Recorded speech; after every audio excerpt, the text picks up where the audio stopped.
రాజకీయ నాయకులని మీరు రాజకీయాల్లోకి ఎందుకొచ్చారు అని అడిగితే అత్యధికులు చెప్పే సమాధానం సమాజానికి సేవ చేయడం కోసం అని. అయితే సామాజిక సేవలో ఉంటూ రాజకీయాల్లోకి వచ్చేవారు తక్కువ మందే ఉంటారు. తెలుగు రాష్ట్రాలలో అటువంటి అతి కొద్ది మంది నాయకులలో ఒకరు టీడీపీ తెలంగాణ ప్రముఖ నాయకులు శ్రీ అరవింద్ కుమార్ గౌడ్. చదువుకుంటూనే ఆ తర్వాత తన వ్యాపారం చేసుకుంటూనే సామాజిక సమస్యలపై స్పందించి పరిష్కారాలను అన్వేషించడాన్ని తన జీవితంలో ఒక భాగం చేసుకున్న అరవింద్ కుమార్ గౌడ్ గారు స్వర్గీయ ఎన్టీఆర్ గారి పిలుపు మేరకు తెలుగుదేశంలో చేరడం, ఆనాటి నుండి నేటి వరకు రాష్ట్ర రాజకీయాల్లో ఎన్ని మార్పులు వచ్చినా, ఎంతోమంది నాయకులు టీడీపీని విడిచి వెళ్లిపోయినా పార్టీని వీడకుండా అదే పోరాటాన్ని కొనసాగిస్తూ సాగడం అనేది బహుశా ఆయనకే సాధ్యమేమో. తెలుగుదేశం పార్టీ పొలిట్ బ్యూరో సభ్యులు, జీహెచ్ఎంసీ కోఆర్డినేషన్ కమిటీ కన్వీనర్, ప్రముఖ సంఘ సేవకులు శ్రీ అరవింద్ కుమార్ గౌడ్ గారి ప్రత్యేక ఇంటర్వ్యూ విత్ చేతన మీడియా.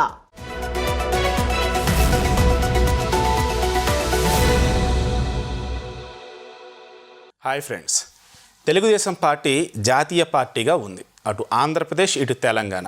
కానీ ఆంధ్రప్రదేశ్లో చాలామంది నాయకులు కనిపిస్తూ ఉన్నా తెలంగాణలో కొద్దిమంది నాయకులే కనిపిస్తున్నారు. కొద్దిమంది నాయకులు ఉన్నానేమి, అందులో ఒక్కడ చాలరా అన్న వేలో ఒక వాయిస్ బాగా వినిపిస్తుంది. అతనే మరెవరో కాదు, అరవింద్ కుమార్ గౌడ్ గారు. ఈరోజు ఆయన మనతో పాటు ఉన్నారు. ఆయనతో అసలు టీడీపీ పార్టీలోకి ఆయన ఎలా వచ్చారు, ఆయన రాజకీయ ప్రస్థానం ఎలా సాగుతుంది, ఇప్పుడు ఎలా ఉన్నారు, ఏంటన్నీ డిస్కస్ చేద్దాం. నమస్కారం సార్. నమస్కారం అండి. సో అరవింద్ గారు, తెలుగుదేశం పార్టీకి ఒక ఆయుధం లాంటి వాళ్ళు మీరు తెలంగాణలో. మరి ఇప్పుడు ఈ ఆయుధం ఏం చేయబోతుంది, ఏం చేస్తూ ఉంది? అంటే జనరల్గా తెలుగుదేశం పార్టీ తెలంగాణలో ఉన్నటువంటి ఇంపార్టెన్స్ ఏంటంటే, మేమందరం కూడా కట్టుబడి ఉండటానికి కారణం బడుగు బలహీన వర్గాల పార్టీగా ఆవిర్భావం నుంచి ఈరోజు వరకు కూడా ఒక బడుగు బలహీన వర్గాల పార్టీ ఏదన్నా ఉంది ఈ రాష్ట్రంలో, ఉమ్మడి రాష్ట్రంలో కానీ తెలంగాణలో ఎక్కడైనా కానీ బడుగు బలహీన వర్గాల వేదిక ఏదైనా ఉంది అంటే అది తెలుగుదేశం పార్టీ. ఎందుకు బడుగు బలహీన వర్గాల వేదిక అని చెప్పాల్సి వస్తుందంటే, మీరు స్వాతంత్రం వచ్చిన తర్వాత ఆంధ్రప్రదేశ్, ఉమ్మడి ఆంధ్రప్రదేశ్లో అప్పుడు అసలు కొన్ని వర్ణాలకే, కొన్ని వర్గాలకు, కొంతమందికే రాజకీయంగా అధికారం వస్తుంది. మిగతా వాళ్ళందరం కూడా బడుగులు, బలహీన వర్గాలు, బీసీలు, ఎస్సీలు, ఎస్టీలు, ఏదో రిజర్వేషన్లు ఉన్నప్పుడు ఎస్సీలో ఎస్టీలకు ఏదైనా వస్తే అది కూడా పాలేర్లను వాళ్ళని పెట్టే పరిస్థితి ఉండేది. గ్రామాలలో గుత్తాధిపత్యం ఉండేది, గ్రామాలలో పెత్తందారితనం ఉండేది. స్వర్గీయ ఎన్టీ రామారావు గారు పార్టీ పెట్టిన తర్వాత విప్లవాత్మకమైనటువంటి మార్పులు తీసుకురావటం, చదువుకున్నటువంటి బడుగు బలహీన వర్గాలు, ముఖ్యంగా బీసీలను, ఎస్సీలను, ఎస్టీలను అందరినీ కూడా తీసుకొచ్చి, అప్పటి వరకు ఓటర్స్గా ఉన్నాము మేము, ఓటర్స్మే అనుకున్న వాళ్ళని తీసుకొచ్చి లీడర్స్గా తయారు చేసినటువంటి ఏకైక పార్టీ. అధికారంలోకి వచ్చిన తర్వాత పటేల్ పట్వారీ వ్యవస్థ ఉండటం వల్ల అప్పుడున్నటువంటి రాజకీయ పార్టీలు ఒక గ్రామానికి వెళ్తే గ్రామ ప్రజలతో కలిసేవాళ్ళు కాదు. ఆ ఊరి పెద్దని కలిసి మా ఊరంతా మీ సైడే అని ఒక మాట తీసేసుకొని వెళ్ళిపోయి అతనికి ఏమి సర్దేవారో లేకుంటే ఏదైనా ఒక అవకాశాలు ఇచ్చాడు. అట్లాంటి పరిస్థితి పోయి ప్రజల దగ్గరికి పాలన, పటేల్ పట్వారీ వ్యవస్థ ఎప్పుడైతే తగ్గిందో, తీసేశారో, అక్కడి నుంచి ఇక్కడ ఉన్నటువంటి అణగారిన వర్గాలకు అందరికి కూడా స్వాతంత్రం వచ్చినటువంటి పరిస్థితి. ఆ రోజు చెప్పులు కూడా వేసుకొని పోయే పరిస్థితి ఉండేది కాదు. దొరలు, పటేళ్ళు, పట్వారీలు వాళ్ళదే రాజ్యం. ఇక్కడికి వస్తే గ్రామస్థాయి నుంచి రాష్ట్ర స్థాయి వరకు, ఈవెన్ అప్పుడున్నటువంటి ఢిల్లీ పార్టీ వరకు కూడా కేవలం కొంతమందిదే, కొన్ని వర్ణాలదే రాజకీయంలో ఉండేవాళ్ళు. ఎప్పుడైతే తెలుగుదేశం పార్టీ ఆవిర్భావం స్వర్గీయ ఎన్టీ రామారావు గారు వచ్చిన తర్వాత సమాజంలో ఉన్నటువంటి సామాజిక న్యాయాన్ని ఒక అంశంగా తీసుకొని, సమాజం బాగుపడాలంటే సమాజంలో ఉన్నటువంటి అన్ని వర్ణాల యొక్క ప్రాతినిధ్యం ఉండాలి రాజకీయాల్లో, ప్రభుత్వాల్లో, అధికారంలో అనే ఒక మంచి ఆలోచనతోని తెలుగుదేశం పార్టీ ఆవిర్భావం జరిగింది. ఆవిర్భావం 9 నెలల్లోనే 202 నియోజకవర్గాల్లో విజయం సాధించి అసెంబ్లీలో ఉండేవాళ్ళు. అంతా చదువుకున్న వాళ్ళు, డాక్టర్లు, ఇంజనీర్లు. అప్పటి వరకు ఒక కుటుంబంలోంచి ఒక ఎమ్మెల్యే వచ్చాడంటే ఆయన కొడుకు, ఆయన మనవడు, ఆయన తర్వాత వాడు చదువు వచ్చినా చదువు ఒక రకంగా వారసత్వ రాజకీయాలు వారసత్వ రాజకీయాలకు అంతం స్టార్ట్ అయిపోయింది. ఇప్పటికీ ఉన్నాయి కొన్ని వారసత్వాలు. కాకపోతే ఏంటంటే అప్పుడు స్టార్ట్ అయిపోయి మంచి ఎడ్యుకేటెడ్ డాక్టర్స్, ఇంజనీర్స్, లాయర్స్ అంటే సామాజికంగా స్పృహ ఉన్నటువంటి వ్యక్తులు సమాజంలో వారి యొక్క తెలివితేటల వల్ల, వాళ్ళ చదువుల వల్ల ఈ సమాజాన్ని బాగు చేద్దామని ఒక పార్టీ భారతదేశంలో అనొచ్చు ఆ రోజునే ఎన్టీ రామారావు గారు స్టార్ట్ చేయటం, దాంట్లో అందరం కూడా ఉంది. అంతకుముందు ఏంటంటే కాంగ్రెస్ పార్టీలో పిన్న వయసులో 25 సంవత్సరాలు 30 సంవత్సరాలు ఎమ్మెల్యే అయ్యాడంటే అతను చనిపోయే వరకు అతనే ఎమ్మెల్యే ఉండేవాడు. అంటే యువత అనేది ఎంకరేజ్మెంట్ ఉండేది కాదు. అప్పుడు యువతను కూడా 200 మందిలో మ్యాక్సిమం యువతను 80-90% యువకులను తీసుకురా. ఆన్ యావరేజ్ ఏజ్ కూడా అరౌండ్ 40 ఉండేది. On average age 40. అందరం కూడా యువకులు, కొత్త రక్తము, కొత్తగా ఏదో చేసేయాలి సమాజానికి, ఈ రాష్ట్రాన్ని బాగుపరచాలి అనే ఒక మంచి ఉత్సాహంతో బడుగు బలహీన వర్గాల పార్టీగా ఆనాడు నుంచి రోజు వరకు కూడా నిర్ణయాలు కానివ్వండి, పార్టీ తీసుకున్నటువంటి సంస్థాగత విషయాల్లో కానివ్వండి, రాజకీయ నిర్ణయాలు కానివ్వండి, సంస్కరణల విషయాల్లో కానివ్వండి, అన్నిట్లో కూడా ఈ యొక్క వర్ణాలను ముందు పెట్టి వాళ్ళ సంక్షేమం, ఎందుకంటే 90%-80% ఉన్నటువంటి వర్ణాలకు ఎప్పుడైతే లాభం జరగదో సమాజం బాగుపడదు అనే ఆలోచన ఈ పార్టీ సిద్ధాంతాల్లో ఉంది. అందువల్ల ఈరోజు కూడా బడుగు బలహీన వర్గాల పార్టీగా తెలుగుదేశం పార్టీ. సో అరవింద్ కుమార్ గౌడ్ గారి యొక్క ప్రవేశం టీడీపీలోకి ఎలా జరిగింది? అంటే జనరల్గా నాకు ఫస్ట్ టైము అన్నగారంటే ఆయన మేము కాలేజ్ టైంలో కానీ అంత తను సినిమాలు చూసేవాళ్ళం, అంత మరీ ఇట్లా ఫ్యాన్స్ అసోసియేషన్లో అవేం లేదు. కాకపోతే అప్పుడు 2 ఉండేవాళ్ళు. ఒకటి నలుగురు హీరోలే, ఎన్టీ రామారావు గారు, నాగేశ్వరరావు గారు, శోభన్ బాబు, కృష్ణ. ఈ ఇద్దరు సీనియర్సు. నేను ఎన్టీ రామారావును అభిమానించేవాడిని, మా మిత్రులందరూ నాగేశ్వరరావుని. అట్లా ఆ విధంగా అతను ఒక సినిమా హీరోగా బాగా అభిమానించేవాళ్ళం. రాజకీయాలకు వచ్చిన తర్వాత వారు తీసుకున్నటువంటి నిర్ణయాలు అవన్నీ కూడా బాగా లైక్ చేసేవాళ్ళం. ఎప్పుడైతే ఆయనకు అధికారం కోల్పోవడం జరిగిందో అప్పుడు రామారావు గారే మరి ఆయన కొంచెం హైదరాబాద్లో కూడా ఇబ్బంది పడ్డటువంటి సందర్భాల్లో నాకు పిలుపు రావటం జరిగింది. నేను జనరల్గా అప్పటి నుంచి కూడా వ్యాపారాలు చేసుకోవటం, సోషల్ వర్క్ ఎక్కువ చేసేవాడిని, వ్యాపారం చేసేవాడిని, బట్ సోషల్ మూమెంట్స్లో బాగుండేవాడిని. ఆ పేరును చూసి వాళ్ళు ఎవరైతే మంచి వ్యక్తులు ఉన్నారో సమాజంలో, అప్పుడు అంతా రాజకీయాలు ఈ విధంగా డబ్బులో ఇంకోటి చూసేవాళ్ళు కాదు కదా. ఎవరు మంచి ఉంది, ఎవరికి మంచి పేరు ఉంది, ఎవరు మంచి పనులు చేస్తూ ఉన్నారు సమాజంలో, ఎవరికి మంచిగా ఉందో చూసి అతను వారు సన్నిహితుల ద్వారా నా దగ్గరికి అప్రోచ్ కావటం, నన్ను పిలిపించడం, నాతో ఒక 2-3 టైమ్స్ మీటింగ్ పెట్టడం, మీరు రండి, మీకు ఏది నియోజకవర్గం కావాలో ఇప్పటి నుంచి చూసుకోండి, హైదరాబాద్ కానీ ఎక్కడైనా కానీ మీకు మంచి పొజిషన్ ఇస్తాను అది ఇదని చెప్తే అప్పుడు నాకు కొంచెం బాధ్యతలు ఉండేవి. నేను చాలా ఎర్లీ ఏజ్లో బాధ్యతలు ఉన్నప్పుడు లేదు సార్ నాకు, నేను సొంతంగా బతికినవాడిని, కొంచెం ఈ రాజకీయాలకు వచ్చి మళ్ళీ నా కుటుంబ వ్యవస్థను పాడు చేసుకోదలుచుకోలేదు అని మా తమ్ముళ్ళు చిన్న వాళ్ళు ఉన్నారు, అందరు పెళ్ళిళ్ళు అది చేసి. అప్పుడు మీద ఉమ్మడి ఫ్యామిలీ ఇంచుమించు ఉమ్మడి అయితే మా అంత రెస్పాన్సిబిలిటీ అంతా నాదేనండి అని చెప్పి కంప్లీట్గా అందరికీ పెళ్ళిళ్ళు చేసి నేను వస్తాను తప్పకుండా, నేను జైన్ అయితే తెలుగుదేశం పార్టీ, లేకపోతే నేను రాజకీయాల్లోకి రాను యాజ్ ఎ సోషల్ వర్కర్. ఆయన రెగ్యులర్గా అప్పుడప్పుడు పిలిచేవారు, పోయేవాడిని, ఏదైనా ఉంటే మాట్లాడేవారు. తర్వాత ఒకరోజు ముఖ్యమంత్రి అయిపోయారు ఆయన. ఈవెన్ ఎలక్షన్స్ ముందు కూడా పిలిపించాడు. లేదు సార్ మీతో ఉంటాం, మీరు అధికారంలోకి వచ్చినా రాకున్నా అన్నగారు మీతో ఉంటాను అది అని చెప్పటం. ఎలక్షన్స్ అయిపోయినాయి, ముఖ్యమంత్రిగా ప్రమాణ స్వీకారం అయిపోయింది అనుకుంటా. నేను అనుకో 10-15 డేస్ మా లాస్ట్ తమ్ముడు మ్యారేజ్ ఉండింది. దానికి నేను ఆహ్వానించినప్పుడు వారు చూపించినటువంటి అభిమానం, ప్రేమ నేను ఈరోజు కూడా మరవలేను. సో ఆయన టైం టేబుల్ని ఓవర్కమ్ చేసి మరి ఆ పెళ్ళికి వచ్చినట్టుగా విన్నాం. అయితే మాది ఈవినింగ్ పెళ్ళి, ఈవినింగ్ అంటే 8-8:30 పెళ్ళి. ఆ లక్ష్మీ పార్వతి గారు కూడా అనుకుంటాను అప్పుడప్పుడు న్యూలీ మ్యారేజ్ అయ్యారు అని చెప్పి, లక్ష్మీ గౌడ్ మంచి పొజిషన్లో మంత్రి అయ్యేవాడు, అదృష్టాన్ని ఏదేదో అన్నాడు. అంటే సార్ మీరు మా పెళ్ళికి వస్తే అదృష్టము నాకు మంత్రిగా మీరు ఇచ్చినట్టే అనుకుంటాను, ఆ గౌరవం ఇచ్చినట్టు అనుకుంటానంటే సరే పోతున్నామని చెప్పి అప్పుడప్పుడు పిఏని పిలిచి గౌడ్ గారు మ్యారేజ్కి వెళ్తున్నాం అన్నాడు. టైం చూసుకోవాలి, టైం నైట్, ఆయన ఏదో మధ్యాహ్నం ఏదో అనుకుని మళ్ళీ తీసి చూపిస్తే తరలేండి వచ్చేస్తానులేండి అన్నాడు. పాపం ఆయన రావటమే నేను అనుకోవటం 8కు వచ్చాడు, 8:30కి.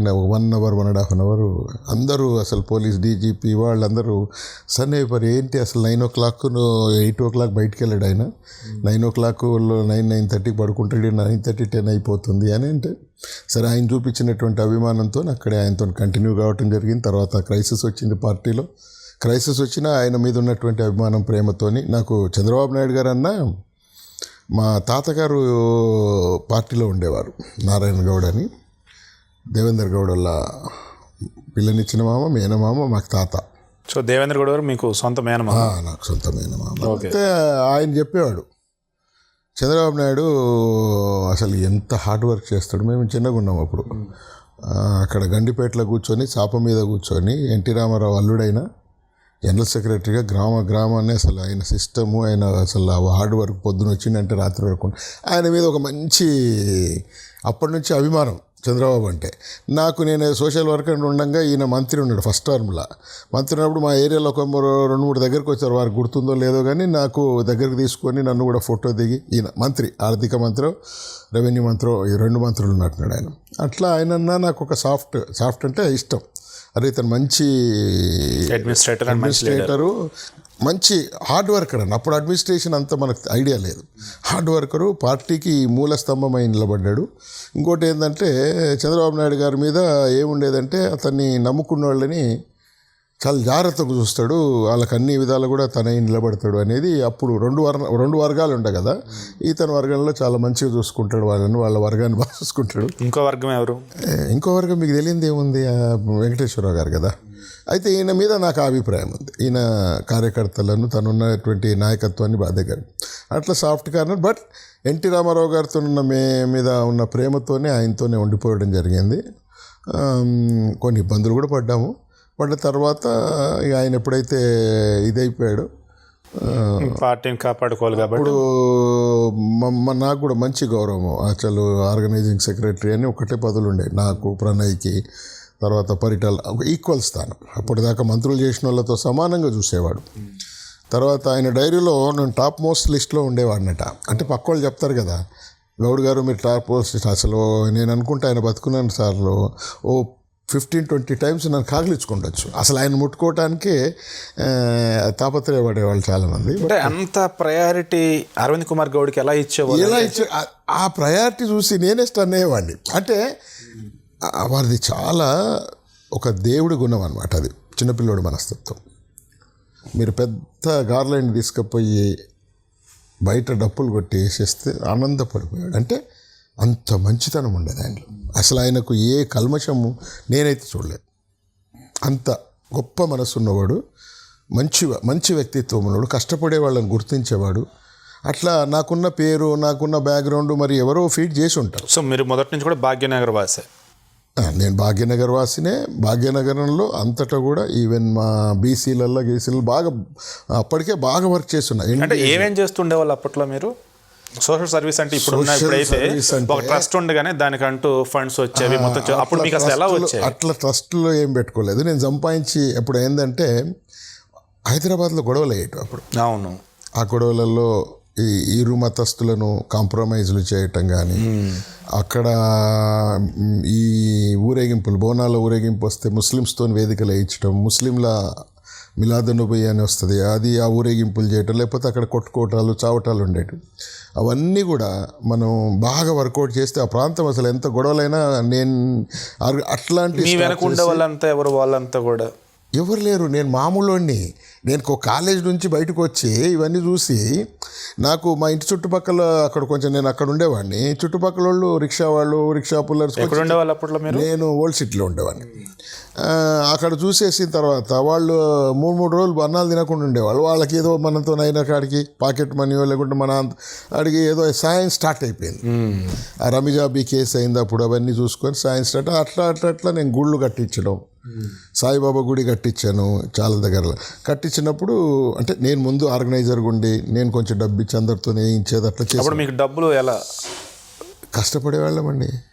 కన్స్ట్రక్షన్ అని ఇదని అదని ఏదో ఒకటి చేసేవాళ్ళం. రైస్ మిల్స్ ఉండే మా ఫాదర్కి, ఆ రైస్ మిల్ బిజినెస్ ఉండింది. రైస్ మిల్స్ నడిచేటి 1-2 రైస్ మిల్లల్లో పార్ట్నర్షిప్. అప్పట్లో పెద్ద మనిషి తరహాగా మధ్యలో ఉన్న వాళ్ళకి అమౌంట్స్ వచ్చేవి, సెటిల్మెంట్లు అనేది అది తర్వాత వచ్చింది, చెప్తా దాన్ని కూడా. ఓకే. అది ముందు రాలే, మేము ఉన్నప్పుడు రాలే. అయితే టక టక టక టక ఇక నాకు ఒక మంచి పేరు వచ్చింది. తర్వాత అక్కడ కొంచెం రఫ్గా ఉండేవాళ్ళని, వాళ్ళకి ఏంటంటే వాళ్ళు నేను అబ్జర్వ్ చేసినప్పుడు ఉద్యోగాలు లేకుండా వాళ్ళు రోడ్ల మీద పడి రాత్రి అట్లా గ్యాంగులు గొడవలు పడేవాళ్ళు. అందులో ఇంపార్టెంట్ కొంతమందిని తీసుకొని కొంచెం చిన్న వ్యాపారాలు చేసి వాళ్ళకు అసలు లైఫ్ రుచి అది ఎట్లా వచ్చిందో మరి మాకు వచ్చేసింది. అది మా చిన్నాన్న కొంచెం ఫేమస్ అక్కడ.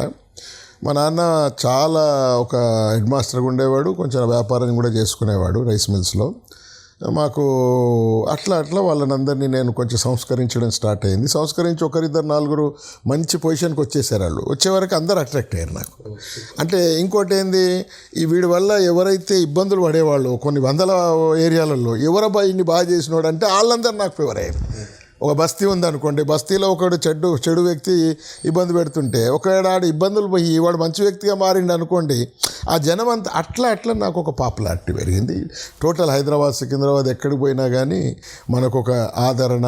ఇంకా అప్పుడు ఈ కుస్తీ పోటీలని లేకపోతే ఈ క్రికెట్ గేమ్స్ అని దేనికైనా దాన్ని పిలిచేవాళ్ళు. ముస్లిమ్స్ హిందూస్ లేదు, నేను ఒక్కడనే హిందూని, ముస్లిమ్స్ కూడా విపరీతంగా లైక్ చేసేవాళ్ళు. అంటే ఇంత బెస్ట్ క్వాలిటీస్ ఉన్న మీరు అప్పట్లోనే మంచి చదువుకున్న మంచి పొజిషన్కి వెళ్ళి అన్ని వేళ ఇప్పుడు ఆలోచించలేదు? అంటే నేను ఆల్రెడీ డిగ్రీ చేశాను, పీజీ డిస్కంటిన్యూ చేశాను. నాకు స్టడీ మీద అంత ఇంట్రెస్ట్ ఉండేది. డిగ్రీలో 2nd క్లాస్ పాస్ అయ్యాను. అప్పుడు డిగ్రీ ఏంటి మీది గ్రూప్?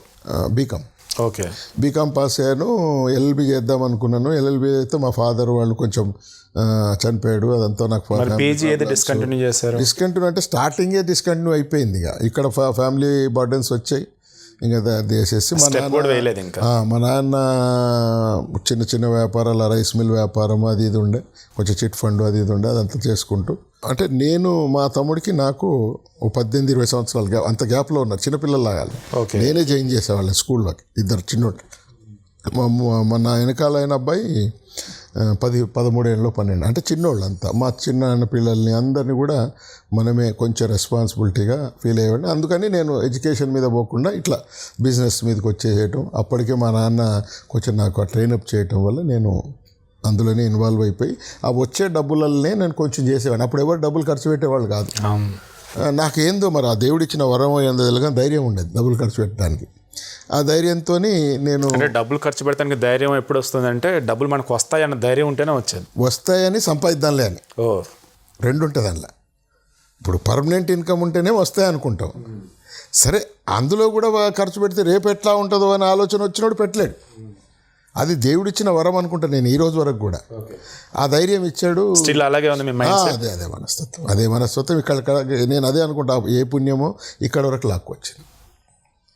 అది నేను ఎప్పుడు వదల లైఫ్ ఎండింగ్ వరకు కూడా దేవుడు అట్లే ఉంచాలి మంచి ఎత్తు. నేను ఇప్పటికీ అదే అడుగుతున్నాను, ఇందాకడైనా మాట్లాడుతున్నా. ఇంత మంచి పనులు చేస్తూ ఉన్నటువంటి అరవింద్ కుమార్ గౌడ్కి ఒక రైట్ హ్యాండో, లెఫ్ట్ హ్యాండో, ఒక గ్యాంగ్ ఉండాలి కదా, అసలు ఎవరు ఉండేవాళ్ళు అంటుంది. అయితే ఒకటి మీరు గుర్తుపెట్టుకోండి, నాకు గ్యాంగ్ కానీ ఇంకోటి కానీ ఎక్కడ కూడా నేను ఎంకరేజ్ చేస్తాను. సింపుల్గా 2 మతస్థులు ఉన్నారనుకోండి, 2 మతస్థులో నాకు ఫేవర్గా ఉండేవాళ్ళు. ఓకే. లేకపోతే 2 మీరు గొడవ పడ్డారు అనుకోండి, 2 నాకు ఫేవర్గా ఉండేది. ఒక మాట చెప్తే అంటే నిస్వార్థంగా ఇతను చేస్తాడు, ఇతనిలో స్వార్థం లేదు. లేకపోతే ఇప్పుడు ఎవరైనా ఒక గట్టి వ్యక్తిని మనం వాడుకున్నాం అనుకోండి ఏదైనా విషయానికి, అతడు మనకు గౌరవం ఇచ్చాడు, వీడిని నన్ను వాడకుండా అనుకుంటాడు. అట్లాంటి పనులు కానీ అట్లాంటి వ్యవస్థలు కానీ మేము ఇట్లా సోషల్ వర్క్ చేస్తూ ముందరకు వచ్చాం. మమ్మల్ని చూసి చాలామంది కొంచెం రఫ్ క్యారెక్టర్ వాళ్ళు కూడా సోషల్ వర్కర్ అని వేసుకోవడానికి స్టార్ట్ చేశారు. ఇంకా అప్పుడు మేము అది దాటేసేసి మీరు అన్నట్టు అక్కడిక్కడ కొంచెం ఇచ్చేసేసి ఏమన్నంటే సోషల్ వర్కర్ అది హెరోయిజం. అప్పుడు వచ్చినప్పుడు మేము కొంచెం బ్యాక్ అయిపోయి అప్పుడు ఆలోచన చేశారు మా వాళ్ళంతా. నాకున్నటువంటి అంటే నేను చాలా గుళ్ళ సంఘాలలో కానీ గుళ్ళల్లో కానీ ఊరేగింపు సంఘాల్లో కానీ అందరు నాకు అంటే 90 years వాళ్ళు కూడా నా అభిమానులు ఉండేవాళ్ళు. వాళ్ళు కూడా అరవింద్ అన్న అని పిలిచేవాళ్ళు. అంటే అవును, గౌరవం లేండి, అది మనం గొప్ప అనము. అంటే అందరు పిలుస్తారు కాబట్టి వాళ్ళు కూడా ఎట్ట పిలవాలి, వాళ్ళ కొడుకుతో వాళ్ళ మనవడితో సమాన వాళ్ళు కూడా నన్ను గౌరవిస్తేవాళ్ళు. ఇప్పుడు ఎన్టీఆర్ గారు ఉన్నారు, ఆయన్ని అందరూ కూడా అన్నారు. అట్లా అంటే అంత పెద్ద వ్యక్తిత్వం, అంత పెద్ద మనిషితో మామూలుగా చెప్తున్నారు. జనరల్గా ఏంటంటే అట్లా నాకు ఆ గౌరవం అలవాటు అయిపోయిందండి. రాజకీయం ఎట్లా అలవాటు అయిపోయి మనిషి పదవి గురించి ఎట్లా ఆరాట పడతాడో గౌరవం గురించి ఆరాటంతో ఇక నేను ఇంకా ఎక్కువ మంచి పనులు చేసుకోవడం స్టార్ట్ చేశాను. ఎక్కడ తప్పు చేయకుండా ఒక సిస్టమ్తో లైఫ్ను గడిపాను. ఆ మూమెంట్లో ఇట్లా ఉంటే ఈ రౌడీస్ వీళ్ళు వాళ్ళందరూ కూడా ఈ సోషల్ అది ఇది అంటున్నారు, మీరు రాజకీయానికి రావాలి, మీలాంటి వాళ్ళు రాజకీయం. కానీ ఉన్నటువంటి ఆ సమాజం నుంచి నాకు ఒత్తిడి స్టార్ట్ అయింది. నువ్వు ఇప్పుడు 10 మందికి చేస్తున్నప్పుడు 100 మంది చేయొచ్చు, 1000 మందికి చేయొచ్చు, నీకు కూడా మంచి పేరు ఉంటుంది, నువ్వు చేయగలుగుతావు, మీకు మేము అందరం ఉన్నామని. అప్పుడు చాలామంది పెద్దోళ్ళు అన్ని పార్టీలు, మజ్లీసు, బీజేపీ, కాంగ్రెస్, తెలియదు. నేను ఒకటే నాకు ఇష్టం ఏంటంటే తెలుగుదేశం ఇష్టం, ఎన్టీ రామారావు గారు. ఎందుకంటే నేను కాంగ్రెస్కు వ్యతిరేకిని ఫస్ట్ నుంచి. టీడీపీ పార్టీ పెడతానికి ముందు అప్పుడు ఇంకా స్టూడెంట్ గానో లేదంటే జస్ట్ చిన్న వయసులో ఉన్నారు? లేదు, నేను అనుకుంటా నేను 78లో నా డిగ్రీ అయిపోయిందండి. నేను స్టూడెంట్ ఏం కాదు, నేను ఇంకా తర్వాత 4 years పార్టీ ఎస్టాబ్లిష్ చేశారు కాబట్టి. ఆయన తర్వాత అప్పుడు వచ్చారు ఆయన. నేను ఎప్పుడు రాజకీయాలకు వస్తామని కూడా నా కల్లో కూడా ఊహించలేదు. నేను రాలేను, నా వ్యక్తిత్వానికి, నా మెంటాలిటీకి, నా స్ట్రేట్ ఫార్వర్డ్నెస్కి రాజకీయాలు పనికిరావు. అందుకని నేను రాజకీయాలకు అసలు ఎక్స్పెక్ట్ చేయలేదు. కింద అందరూ జనాలు చెప్పడం, దాని తర్వాత ఈ సమాజంలో ఉన్న కొంతమంది వ్యక్తులకి ఈ సోషల్ వర్క్ అని ఏదో ఇబ్బందులు పెట్టడం స్టార్ట్ అయినప్పటి నుంచి అప్పుడు రాజకీయానికి రావటం. నేను డైరెక్ట్గా అన్నగారు పిలిపియటం, ఆ టైంకి ఆయనతో మాట్లాడుకోవటం, సరే ఇంకా డిసైడ్ అయిపోయినాను రాజకీయానికి పోదామని. ఆయన పుట్టినరోజు రోజున పెద్ద ఊరేగింపు, హైదరాబాద్లోనే పెద్ద ఊరేగింపు. దీంట్లో అన్ని వర్ణాలలో అన్నీ అలా మంచోడు చెడ్డోడు అందరూ వచ్చేసి నన్ను జాయిన్ చేశారు అన్నగారితో. దాని తర్వాత అన్నగారితో ఉన్నాం.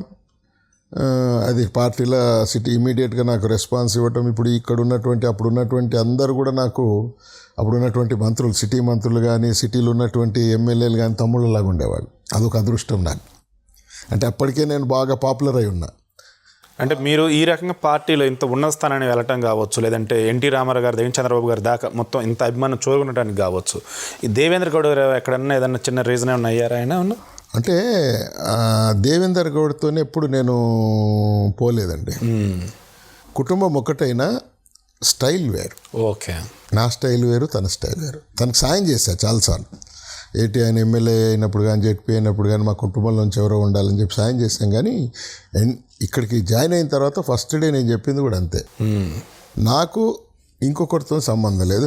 అప్పటికే నేను ఈ కమ్యూనిటీ, మా కమ్యూనిటీ ఏంది టైడీ ట్యాపర్స్ది, అది నేను విజయభాస్కర్ రెడ్డి క్లోజ్ చేసేద్దామని ఆలోచన చేశాడు మొత్తం తాడిని టోటల్.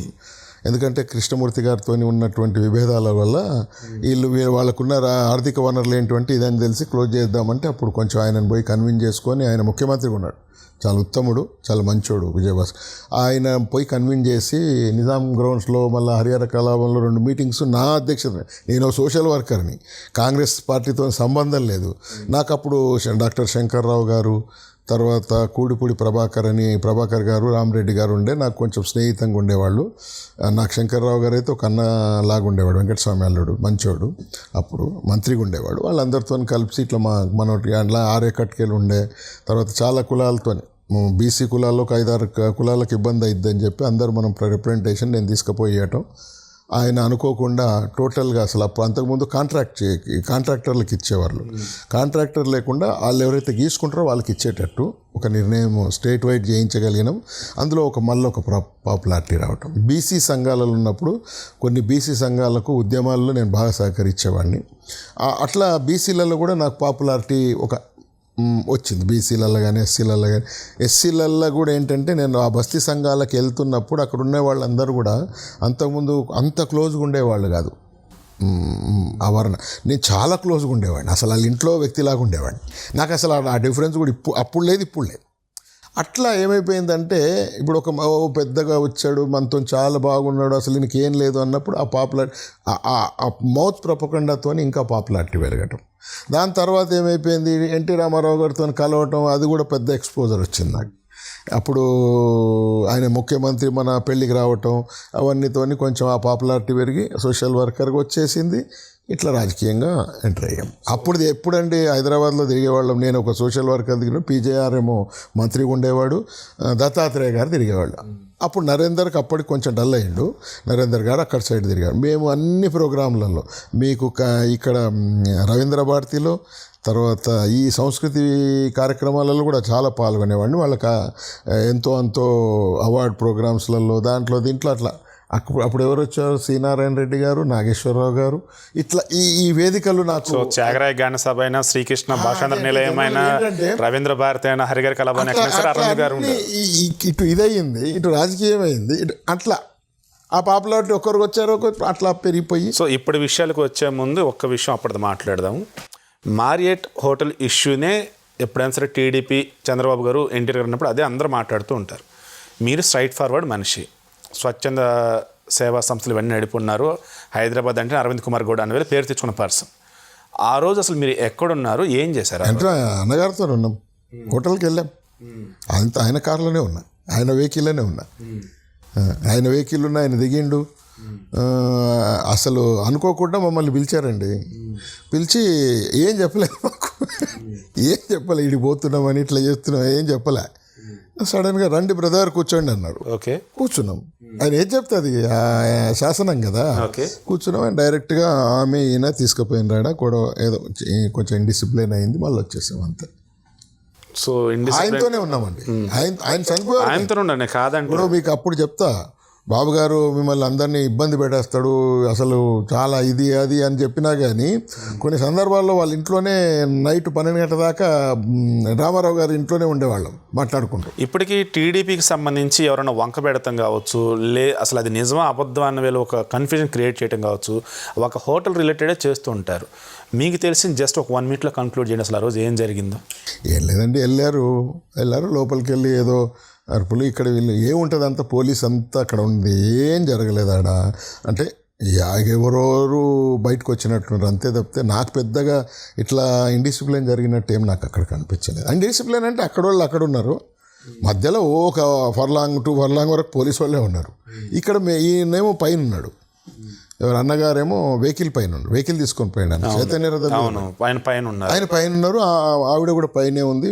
మేమందరం కిందికి దిగాం. నిజంగానే ఆ రోజు ఆయన మీద ఇంద్రారెడ్డి నేను చాలా మంది ఉంటే ఆ రోజు నిజంగా ఆయన మీద చెప్పులు విసరటం కానీ బుక్స్ విసరటం ఎట్లా అసలు నిజంగా జరిగింది? అంటే మాకట్లా మేము కింద ఉన్నాం, మాకట్లా ఏమైతే కనిపించలేదండి. సరిగా రాజకీయాలలో చెప్తారు ఏదో అని. మనం ఇప్పుడు దానికి ఇప్పుడు మేము అంతా ఒకటే కదా. ఇప్పుడు ఆ పార్టీ అసలు అలా అంటలేదు. ఎవరైతే వేలెత్తి చూపుతున్నారో వాళ్ళు అట్లీస్ట్ ఇప్పటికైనా వేలు దించుతారనేసి కాదు. ఆ ఇండిసిప్లిన్ నేను చూడలేదండి. ఓకే, నేను ఉంటే చేశారండి వాళ్ళతో తప్పైంది అనేవాడిని, కానీ నేనైతే కింద ఉన్నాం మేము. ఆ చెప్పులు గిప్పులు అయితే మాకు అంటే ఈవెన్ విజువల్స్ లేదన్నా చూసిండొచ్చు, కానీ మాకు పర్టికులర్గా పర్సనల్గా మేము అక్కడ నిలబడ్డప్పుడు మాకు అర్థం కాలే. ఓకే, హడావుడండి, పోలీసులు నూకటం చేయటం, మేము కిందికి ధైర్యంగా నిలబడటం. అక్కడేమో మా దేవేందర్ ఉన్నాడు, ఇక్కడనేమో నేనున్నా. అంటే దేవేందర్ గౌడ్ గారు అప్పుడు చాలా మంత్రిగానే ఏదో ఉన్నారు, ఆయన అక్కడ ఉన్నారు. అంటే చెప్తున్నా నేను న్యాయం వైపు అప్పుడు నాకు ఎన్టీ రామారావు గారే నాకు ఇచ్చినటువంటి గౌరవం, అది ఆయనతోనే ఉన్నాము. బాబు గారు కూడా ఎప్పుడు మాకు అంటే ఆయన మీద చాలా ఇష్టం ఉండేది నాకు.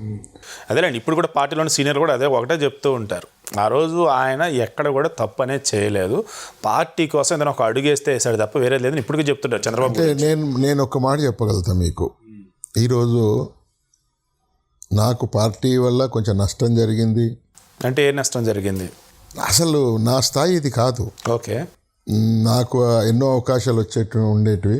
అంటే వేరే పార్టీ సైడ్ నుంచి అంటున్నారా? లేదంటే ఇందులోనేనండి, ఇందులో నాకున్నటువంటి ఇన్ఫ్లుయెన్స్. కానీ దేవేందర్ గౌడ్ ఉన్న రోజులు మరి ఆయననో ఏందో తెలీదు, నాకు అవకాశం అసలు నేను వచ్చింది పార్టీలో జాయిన్ అయింది ఒక ఎమ్మెల్యే ఎంట్రన్స్తో స్టార్ట్ అయ్యింది. అసలు ఎమ్మెల్యే టికెట్ ఇస్తామంటేనే నేను ఎంటర్ అయ్యాను. ఓకే, మా మామ కూడా ఆయన దేవేందర్ గౌడ్ గారు కూడా ఓకే ఉన్నారు. అంటే అప్పుడు ఎలక్షన్స్ ఆల్రెడీ గెలిచిన తర్వాత కాబట్టి ఇంకా 1990 అప్పుడు కాదు, ఈవెన్ సెకండ్ టైం.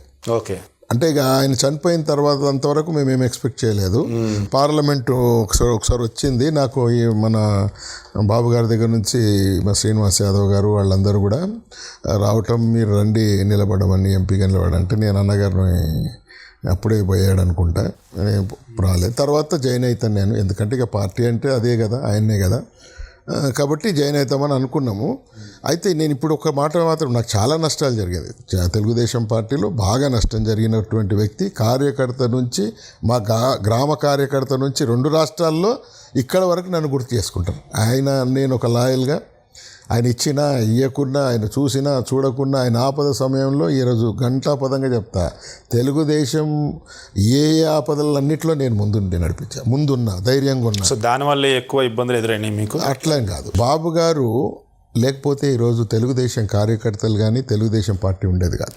ఓకే, సరే, ఆయన నిర్ణయం ఆ రోజు అక్కడ ఉన్నటువంటి పరిస్థితుల వల్ల ఆమె తీసుకున్నటువంటి నిర్ణయాలు, బాబు గారికి ఎన్టీ రామారావు గారన్నా చాలా అభిమానం. ఆయన అక్కడున్న ఆమె లక్ష్మీపార్వతి వల్ల కొంచెం ఇబ్బందులు వచ్చిండొచ్చు. బట్ ఎప్పుడు కూడా, ఈరోజు కూడా చెప్తా నేను, ఈయన వల్లనే ఈరోజు ఈ పార్టీ బతికింది, లేకపోతే బతికేది కూడా కాదు. ఓకే, నేను ఈరోజు ఈ పార్టీలో, నేను బాబు గారు తప్పు చేసినా చెప్పేవాడిని. ఈయన వల్ల ఆయన కష్టాలు పడ్డాడు, ఉండి లేక చాలా కష్టాలు పడి పార్టీని ఆపిండు, కార్యకర్తలను కాపాడిండు, ఈ పార్టీని కాపాడిండు. ఎన్టీ రామారావు గారు ఫైనల్గా ఈరోజు ఒక ఎక్కడ పార్టీ మీటింగ్ అని ఆయనకు దండేయకుండా, ఆయనను పూజ చేయకుండా ఏ కార్యక్రమం చేస్తలేరు అంటే బికాజ్ ఆఫ్ చంద్రబాబు అని నేను 100% చంద్రబాబు గారి గురించి చెప్పొచ్చు. మా నాయకుడు అని కాదు, మా నాయకుడు నేను వ్యతిరేకిస్తా కొన్ని విషయాలలో, కొన్ని సిద్ధాంతపరంగా, కొన్ని నిర్ణయాల పరంగా, పార్టీలో ఉన్న నిర్ణయాలు తప్పుడు నిర్ణయాలప్పుడు తప్పకుండా వ్యతిరేకిస్తాను. నెంబర్ ఆఫ్ టైమ్స్ కూడా మీ ఓపెన్గానే మీరు మాట్లాడారు. నేను వేదికల మీద మాట్లాడినా, ఆయన ఉండంగా ఆయన వేదిక మీదే నేను కరెక్ట్గా మాట్లాడేటోడు. అంటే ఆయన కూడా నాకు ఒక అదృష్టం ఏంటంటే ఆయన ఎప్పుడు నన్ను తప్పు పట్టలేదు. సరే, పదవులు ఇవ్వలేదు, అది వేరే విషయం, కానీ తప్పు అయితే బట్టి అరవింద్ ఇట్లా అట్లా అని ఎప్పుడు చెప్పలేదని ఆయన ఆ స్వేచ్ఛ ఉంది. ఈరోజు కూడా ఆ స్వేచ్ఛ ఆయనతో ఉంది బాగా. అందుకనే రాజకీయంగా అధికారం రాకుండా, అధికారం ఎప్పుడో రావాలి నాకు. ఫస్ట్ అంటే నేను 30 సంవత్సరాల కింద ఎమ్మెల్యే అయ్యేవాడిని, ఒక 5-6 సార్లు ఎమ్మెల్యే అయ్యేవాడిను, ఇంకేమయ్యేవాడిని. నేను ఎప్పుడు కూడా పోయి గొడవపడి, లేకుంటే 100-200 మందిని, నేను తలుచుకుంటే 10,000 మందిని తీసుకుపోవాలి. నేను చెప్పేవాడిని కూడా, బాబు గారు కూడా చెప్పేవాడిని, ఏమంటే 200-300 మంది వస్తే మీరు ఇస్తున్నారు, నేను 10,000 మందిని తేగలుగుతా, మీరు ఇచ్చిన రోజు తీసుకుంటా. నాగేందర్ బయటికి వెళ్ళిపోయినప్పుడు అప్పుడు నేను చెప్పా, ఓడిపోతాం, నేను నిలబడితే అతను ఓడిపోతాడని చెప్పి నాగేందర్ని ఓడగొట్టా. పార్టీ గౌరవం తీసేశాడు, పార్టీలో వచ్చి గెలిచి రాజశేఖర రెడ్డి రాగానే వెళ్ళిపోయాడు. రాజశేఖర రెడ్డికి అప్పుడు అందరూ భయపడుతున్నారు, ఫ్రాక్షనిస్టు, సీఎం అయిపోయాడు, అది ఇదని. నేను నిలబడ్డా వ్యతిరేకంగా, నేను ఒక్కనే ఫైట్ చేశాను. ఎవరు పార్టీ వాళ్ళు కూడా అంత ధైర్యం చేయలేదు. రాజశేఖర రెడ్డి వర్సెస్ అరవింద్ గౌడ్ అయింది ఆ రోజు ఎలక్షన్స్. బాబు గారు సపోర్ట్ ఉంది నాకు, బాబు గారు ఫుల్ సపోర్ట్, ఆయన బ్యాక్గ్రౌండ్గా ఆయన ఉన్నారు. అంటే అంత ధైర్యం చేసి ఫైట్ చేసి పార్టీ గౌరవం కాపాడాం. లేకపోతే నాగేందర్ ఇమీడియట్గా మంత్రి అంటే మా గౌరవం ఉండేది కాదు. నాగేంద్రకి ఎక్కడికో వెళ్ళిపోయాడు, అక్కడికి వెళ్ళి నన్ను మాత్రం ఈయన ఇక్కడే ఉంచాడు. సో నేను అంటుంది అదే, ఇప్పుడు మీరు చెప్పారు కాబట్టి మీరు పడ్డ ఇబ్బందులు ఏంటి అంటున్నాను. నేను పడ్డ ఇబ్బందులు ఏం లేదండి. ప్రతిసారి మా మామ వల్ల మరి నీవు లేదో తెలీదు, నాకు అసలు ఎప్పుడో ఎన్నో పదవులు రావాలి, ఎంపీలు రావాలి, ఏంటో మరి నా దురదృష్టం తెలియదు. మరి సమయానికి ఇప్పుడు ప్రతిసారి కూడా, ఇప్పుడు గాంధీ భవన్ ఇష్యూ అయింది ఒకటి, మీకు తెలుసు తెలియదు, సోనియా గాంధీ భవన్ పక్కకు తీసుకుంటారని, మన గాంధీ భవన్ పక్కన ఎక్స్పాన్షన్ పెట్టుకున్నారు వాళ్ళు. అవును, అసం బస్తీ బీదోళ్ళు ఉండి అక్కడ ఇష్యూ చేసాం. ప్రతి దగ్గర ఇష్యూలు, తెలంగాణ ఉద్యమం మొత్తంలో కూడా పార్టీకి అండగా నిలబడింది, వాయిస్ ఇచ్చింది, బాబు గారికి అండగా నిలబడింది వ్యక్తుల్లో నేను మొట్టమొదటి వ్యక్తిని. ఈవెన్ మా మామగారు కూడా సొంత మేనమామ బయటికి వెళ్ళినా కానీ పార్టీ వైపు నుంచి ఫైట్ చేసి, పార్టీకి డ్యామేజ్ కాకుండా ముంగటోళ్ళు చేసిన తప్పులను ఎప్పటికప్పుడు బహిరంగపరుస్తూ పార్టీకి చాలా చేసాం. అందుకనే ఈ పాపులారిటీ ఉంది. 2 రాష్ట్రాల్లో కార్యకర్తలు, నాయకుడిని ఎవరు లైక్ చేస్తారు, తెలుగుదేశంలో అంటే నన్ను లైక్ చేస్తారు. అది నా సాటి. నేను ఈవెన్ మన ఇంట్రో తీసుకున్నప్పుడు అదే చెప్పా, మంచి వాయిస్ ఉంది, వాయిస్ కొంచెం మీకన్నా తక్కువ ఉన్న వాళ్ళని వేరే పార్టీలు ఆహ్వానించి అందలం ఎక్కించాయి. ఖచ్చితంగా మీకు కూడా రకం పిలుపులు వచ్చి ఉంటాయి. మరి ఆ రోజు మంచి పదవి ఇచ్చేవాళ్ళు కదా, ఎందుకు ఏ పార్టీ సైడ్ మీరు చూడలేదు, అసలు వెళ్ళలేదు? అంటే జనరల్గా నా క్యారెక్టర్ ఏంటంటే 40-45 సంవత్సరాల కింద ఉన్నటువంటి స్నేహం కానీ, నాకున్న ఫాలోవర్స్ కానీ, నాతో ఉన్నట్టు బస్తీ సంఘాలు కానీ, చైర్మన్లు కానీ ఈ రోజు వరకు ఉన్నారు. Okay, that is character. నేను ఎక్కడ పోవాలనుకున్నా నాకు మంచి మంచి ఆఫర్స్. ఈవెన్ మీకు చెప్తున్నా, ఈరోజు సాక్షి పెట్టిన కొత్తలో ఇప్పుడు అక్కడ ఆయన సలహాదారుడు ఆయన పిలిపించాడు, రాజశేఖర్ సజ్జల రామకృష్ణారెడ్డి అనుకుంటా, మధ్యవర్తి పిలిపించి మీకు మంచి పొజిషన్ ఇస్తాడు, మీరు రండి అంటే లేదండి నాకు అది సూట్ కాదు, నేను చంద్రబాబు గారు అంటే చాలా ఇష్టం నాకు, ఈ రోజు కూడా ఇష్టం చాలా పర్సనల్గా, బికాస్ అతని విజన్ కానీ అతను చేసిన దగ్గర గుండి చూశాను. అతను వదులుకోవాలంటే మనకు నా వల్ల కాదేమో. మంచి విజన్ ఉన్న వ్యక్తి, మంచి డెవలప్ చేశాడు చాలా. అప్పుడు సినిమా వచ్చింది ముఖ్యమంత్రి అర్జున్ది, ఒకే ఒక్కటి సినిమా చూసి ఈయన ఊహించుకునేవాడిని నేను, అట్లా చేస్తాడు కదా అని. అంటే చెప్తున్నా, అంత అభిమానించాము ఆయనకి. ఎందుకో మరి నా దురదృష్టమో ఆయన మరి, అంటే ఎన్టీ రామారావు వర్గం నుంచి వచ్చారన్న వేలో ఉండే వల్ల, లేదు అంటే దేవేంద్ర గౌడ్ గారు ఉన్నారు, ఆయన ఏమని అనుకుంటారని అనుకున్నాడు, అది తెలియదు. దేవేంద్ర గౌడ్ కూడా నాకు టికెట్ ఇప్పిస్తా అని లాస్ట్లో ఇట్లా నాకు 4-5 సార్లు ఇవ్వకపోవటం. ఇంకోటి ఏంటంటే నేను రాజకీయం చేయలేను, నేను స్ట్రేట్ ఫార్వర్డ్గా మాట్లాడతాను. స్ట్రేట్ ఫార్వర్డ్గా మాట్లాడేటోళ్ళు రాజకీయాల్లో రాణించాలంటే కొంచెం కష్టం. ఒక సమాజ నాయకుడిగా ఉన్నారు తప్ప రాజకీయ నాయకుడిగా అరవింద్ కుమార్ గౌడ్ ఈ రోజు కూడా చెప్తున్నా, ఈ రోజు కూడా నాకు పర్సనాలిటీతోని ఈ ఇన్ఫ్లుయెన్స్ ఉంది నాకు. ఇప్పుడు నువ్వు ఏ రాజకీయ పార్టీకి ఫోన్ చేసి ఫలానా అరవింద్ గౌడ్ గారు చెప్పినంటే ఈయన కరెక్ట్గా చెప్తాడని పని చేసి పెడతాడు వాడు. ఈవెన్ తిట్టినోడు కూడా చేస్తాడు. నేను సరే పార్టీ నాకు అండా, పార్టీ నాయకుడు నాకు, నేను లాయల్గా ఉంటాను, అది వేరే విషయం. ఈరోజు కూడా ఒక పర్సనాలిటీగానే నేను డెవలప్ అయ్యా. పర్సనాలిటీ ఈవెన్ మంచి ఇష్యూస్ వచ్చినప్పుడు నేను ఎప్పుడు కూడా పార్టీ నుంచి ఏ చిన్న పని కానీ, పార్టీ అధికారంలో ఉన్నప్పుడు సెక్రటరియట్కి ఒక్కసారి పోయేటండి కాదు. ఇప్పుడు ఎన్టీ రామారావుని కలిసేవాడిని, ఇంటికి వచ్చేసేవాడిని, మళ్ళీ ఏదైనా పని వాళ్ళు చెప్తే చేసేవాడిని. చంద్రబాబుని కలిసేవాడిని, ఇంటికి వచ్చేసేవాడిని. చంద్రబాబు గారికి ఎన్నో రకాల, ఇప్పుడు ఎక్కడ బై ఎలక్షన్స్ జరిగినా, ఎక్కడ టఫ్ ఉన్నా, కడప లాంటి ఏరియాకి పోవాలన్నా, లేకపోతే అప్పుడు ఎక్కడ పార్టీకి కష్టకాలంగా పార్టీ ఎక్కడ తిరగలేకపోతుందో అక్కడికి వెళ్ళి పని చేయించేవాళ్ళు. అన్ని ఉమ్మడిలో అన్ని జిల్లాలు తిరిగిన. సో ట్రబుల్ షూటర్ అంటే అప్పట్లో టీడీపీ అంటే ట్రబుల్ షూటర్ అని నేను పర్సనల్ కాదు, అరే ఇతను పోతే వర్కౌట్ చేస్తాడు అని. అక్కడ వాళ్ళు కూడా అడిగేవాళ్ళు నన్ను, నెల్లూరు వాళ్ళు, అరవింద్ గౌడ్ గారు వస్తే కొంచెం సెట్ అవుతుంది సార్. ఈవెన్ దేవేందర్ గౌడ్ అడిగాడు. అప్పుడు ఇంద్రారెడ్డి ఇక్కడ చాలా ఇబ్బంది పెట్టేవాడు. అయితే నన్ను దేవేందర్ గౌడ్ గారు అడిగితే లేదు బాబు గారు చెప్తే వస్తాను, నేను నాది సిస్టమ్ ఆఫ్ పార్టీ కదా అంటే చెప్పాడు. అట్లాంటి వాళ్ళు కూడా పార్టీలో చెప్పించుకొని సార్తో మాట్లాడించుకొని వచ్చిన సందర్భాలు చాలునే. పోయి పనిచేసేవాళ్ళం, మళ్ళీ వాళ్ళు మంత్రులు అయ్యేవాళ్ళు, మనం మర్చిపోయేవాళ్ళు. సో ఇప్పటికీ ఎంత ఒబిడియంట్గా ఉన్నారు, క్రమశిక్షణతో ఉన్నారు, ఇంత ఇదిగా ఉన్నారు కదా. ఇప్పటి వరకు టీడీపీ తరఫున మీరు ఇదిగో ఈ ప్లేస్లో నేను ఉంటే నాకు కొంచెం హ్యాపీనెస్ వచ్చింది అన్నది ఏదైనా ఉందా? లేదు. అంటే ఎప్పుడు కూడా నేను నా బయట గౌరవానికి తగ్గకుండా ఎట్లుండాలి పార్టీలో అనే విధానంలో ఉండేవాడిని. బయట నాకున్న గౌరవానికి సమానంగా ఈడ గౌరవం దొరకకుండా ఇబ్బంది పడతా అని చెప్పి కొంచెం తక్కువ కలిసేవాడిని అందరినీ. ఇప్పుడు నేను అక్కడేమో పెద్ద వ్యవస్థలు ఉన్నా, అంటే అందరూ ఎవరైనా కానీ సమాజంలో, ఈవెన్ పి జనార్దన్ రెడ్డి కానీ అంటే అక్కడ ఉన్నటువంటి సిటీలో ఉన్నటువంటి మంత్రులు కానీ ఎవరైనా కానీ మనం ఒక గౌరవంగా వేదికల మీద కలిసేవాళ్ళు. వాళ్ళేమో మంత్రులు, నేనేమో సోషల్ వర్కరు, లేకపోతే ఏదో అక్కడ ఉన్నటువంటి వాళ్ళు అభిమానంగా పిలిస్తే పోయేటవాడిని. ప్రజల లైకింగ్తో నేను ఆ లైకింగ్ ఎక్కడ తగ్గుతుందో, వీళ్ళు నన్ను ఎక్కడ తక్కువ చేస్తారో అని వచ్చిన రోజు నుంచి ఈ రోజు వరకు కూడా మన పాలిట్ బ్యూరో ఇచ్చారు, అది వేరే విషయం. అంటే జనరల్గా ఆ రోజు నుంచి కూడా నాకు ఇక్కడ పార్టీలో ఇబ్బందే.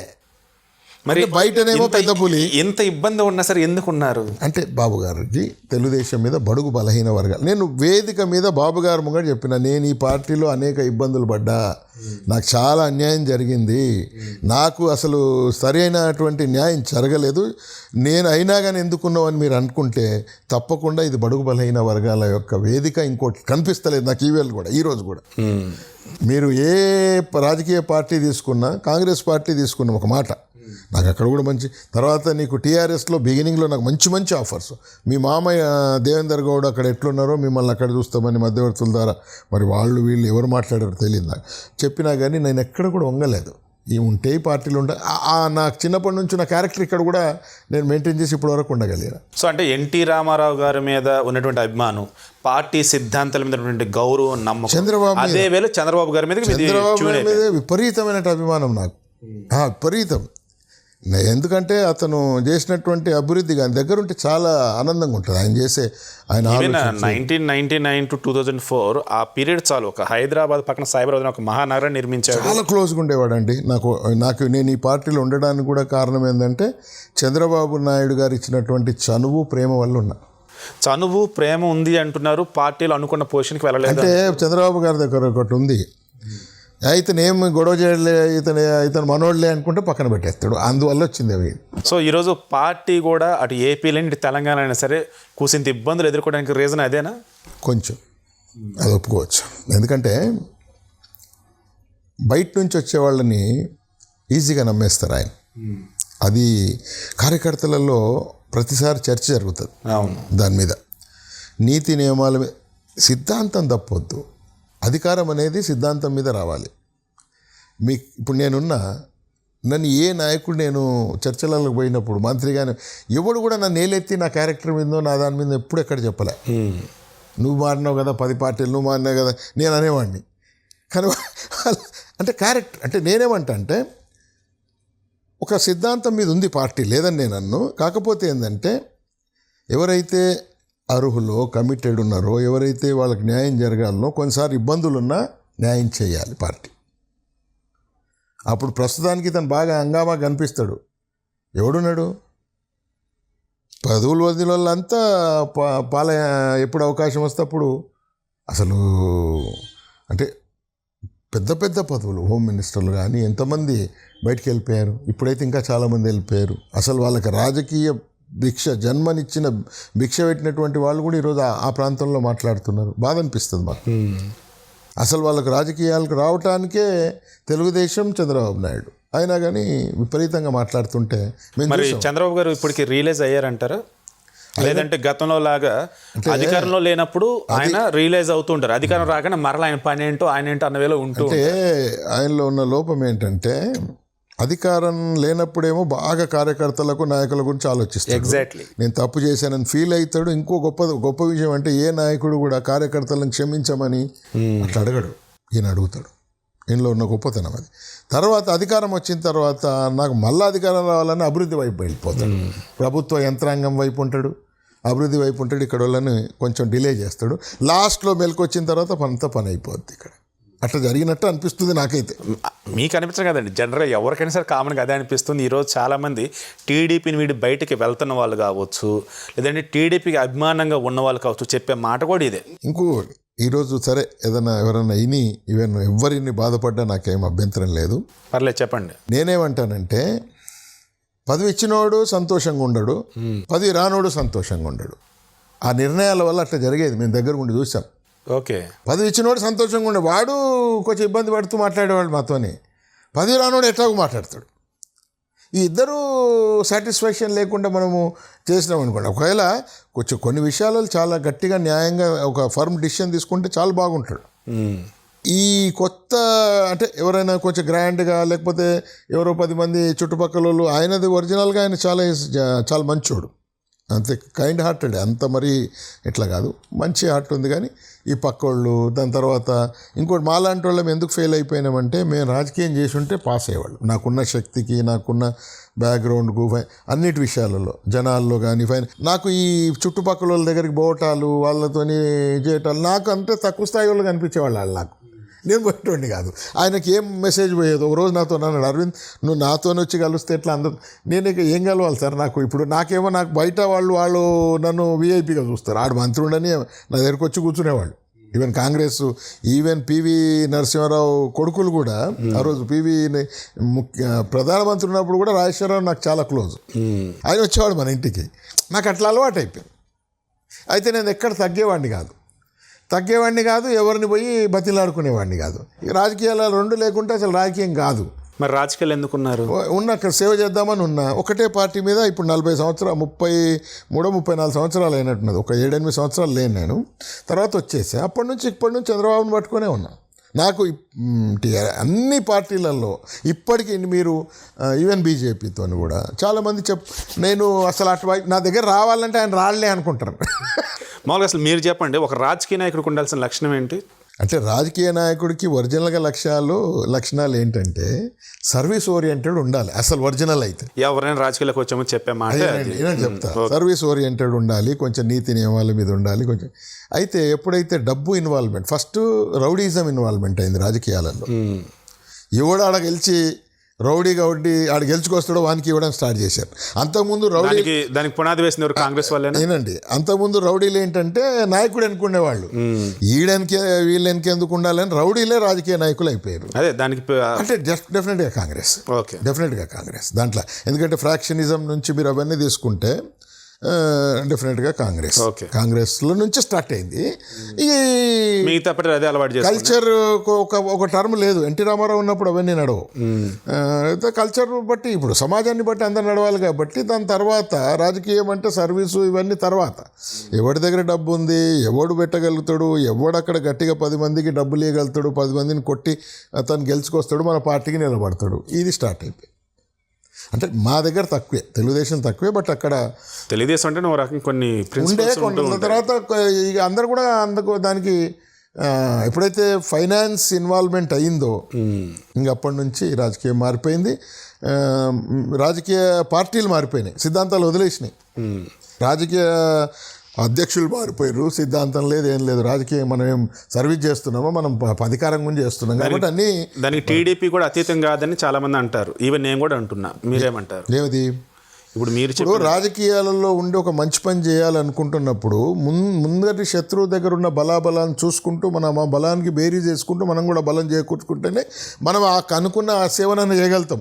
లేకపోతే మనం ఇప్పుడు నాలాగా ఉండిపోతారు అంతే, రాజకీయం లేకుండా పదవులు లేకుండా ఏదో ఒకటి ఉంటారు. అట్లా కాదు కదా, రాజకీయాల్లో ముంగటోడి బలాన్ని బట్టి వాటి తీసుకున్నటువంటి ఆ స్టెప్స్ని బట్టి ఏ రాజకీయ పార్టీ అయినా పోతేనే రాజకీయ పార్టీగా నిలబడగలుగుతుంది. ఈరోజు ఇప్పుడు ఎందుకండి అందరు కూడా డబ్బులు ఇస్తున్నారు, లేదు నేను స్వచ్ఛందంగా ఉంటా అంటే ఎవరు కూడా దానికి ఇచ్చేసేవాళ్ళు కారు కదా.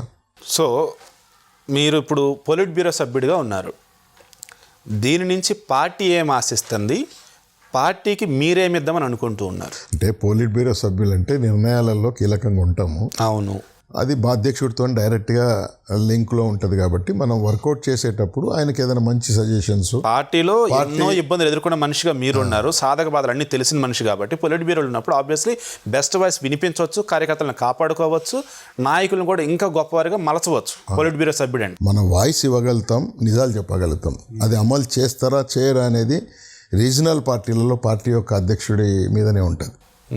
పార్టీ అధ్యక్షుడు ఏది తలుచుకుంటే అది చేయగలుగుతాడు రీజనల్ పార్టీలలో. ఎందుకంటే అట్లా ఇన్ఫ్లుయెన్స్ చేసేంత ఒక వాయిస్ పాలిట్ బ్యూరో సభ్యుడైనంత మాత్రం చెప్పగలుగుతాం. ఈవెన్ ఈరోజు కాదు, నేను మామూలుగా ఉన్నప్పుడు కూడా బాబు గారికి కొన్ని విషయాలు ఎక్కువ మరీ ఈ గిత్తుర్లు చెప్పేవాడిని కాదు. అసలు అట్లాంటివి అసలు నేను పెట్టుకోలేదు. నేను ఏదైనా ఉంటే స్ట్రేట్ ఫార్వర్డ్గా చెప్పటం, లేకపోతే ఎక్కడికైనా నన్ను అబ్జర్వర్గా పంపించినప్పుడు కాన్స్టిట్యున్సీలో ప్రాబ్లం ఉన్నప్పుడు అతను ఇది కావటం తప్పితే ఇంకా వేరేదేం లేదు. మా ప్రయత్న లోపం లేకుండా ఇప్పుడు ఆ తెలంగాణ ఉంది, తెలంగాణలో కూడా చాలా లోపాలు జరిగినాయి. మేము ఈ స్థాయికి పడిపోవటానికి కొన్ని తెలంగాణ సెంటిమెంట్ ఒక కారణమైతే మా యొక్క నాయకత్వ లోపాల వల్ల కూడా మేము చాలా ఇబ్బందులు పడుతున్నాం కూడా. మరి దానిని చంద్రబాబు గారు ఎందుకు గుర్తించడం లేదు? మా యాంగిల్ వేరుండొచ్చు, వారి యాంగిల్ వేరుండొచ్చు. ఆయన అధ్యక్షుడి దృష్టితో చూస్తుండొచ్చు, మేము ఇక్కడ ఉన్నటువంటి నాయకత్వ దృష్టితో చూస్తుండొచ్చు. కార్యకర్త నుంచి నాయకుని దాకా మాకు ఈ అభిప్రాయం ఉంది, వారికి కూడా తెలియజేయడం జరిగింది. ఇక్కడ ఉన్నటువంటి కొంచెం ఇబ్బందులు ఉన్నాయని చెప్పడం జరిగింది. నిర్ణయం తెలుగుదేశం పార్టీలో గొప్పతనం ఏంటంటే కాంగ్రెస్లోనో ఇంకో దగ్గరనో రోడ్డు మీద పడతారు. ఇక్కడ మాలో ఎంత బాధలు ఉన్నా మేము ఎంత ఆయనకు చెప్పుకోవటం తప్పితే ఆయన ఏదైనా నిర్ణయం తీసుకున్నాడు, పార్టీ నిర్ణయం ఇది అంటే అందరం కూడా క్రమశిక్షణ కూడా ఈ రోజు వరకు కూడా అట్లనే ఉంది. చంద్రబాబు తర్వాత పార్టీలో మరల ఎవరు అపోజిషన్ లీడ్ చేయగలిగారు? ఎందుకంటే ఆయనకి వయసు అవుతుంది అండ్ మరో కమిట్మెంట్స్ ఎక్కువ కూడా ఉంటాయి అండ్ అన్నీ ఇంకా ఆయన అంటే కష్టం కదా. అంటే జనరల్గా ఏంటంటే తెలంగాణలో డివిజన్ అయిపోయిందండి, ఇక్కడేమో కొంచెం మేము చాలా వీక్ అయిపోయాము. కొంచెం మాస్ లీడర్షిప్ ఇచ్చుంటేనేమో మేము ప్రయత్నం చేద్దాం అనుకున్నాం, నేను కూడా చేద్దాం అనుకున్నా. మా కాన్సెప్ట్తో మేము బయటకు వద్దాం, కొంచెం సెకండ్ రౌండ్ థర్డ్ రౌండ్లో ఉండేవాళ్ళం.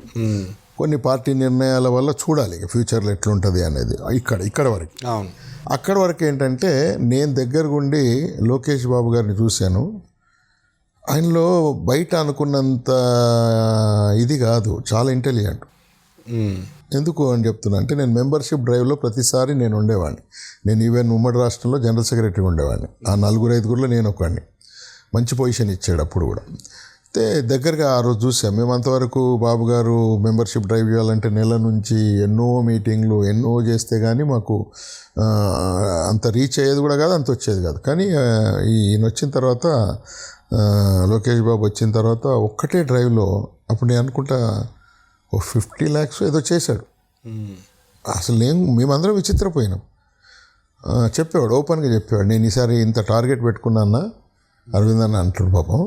ఆయన అన్న నేను రీచ్ అవుతాను, ఆయన ఏదో అంటుండలే అని చెప్తాడులే అనుకున్నాను. అంటే ఆయన టీం మీద అనుకున్నటువంటి టీము వర్కౌట్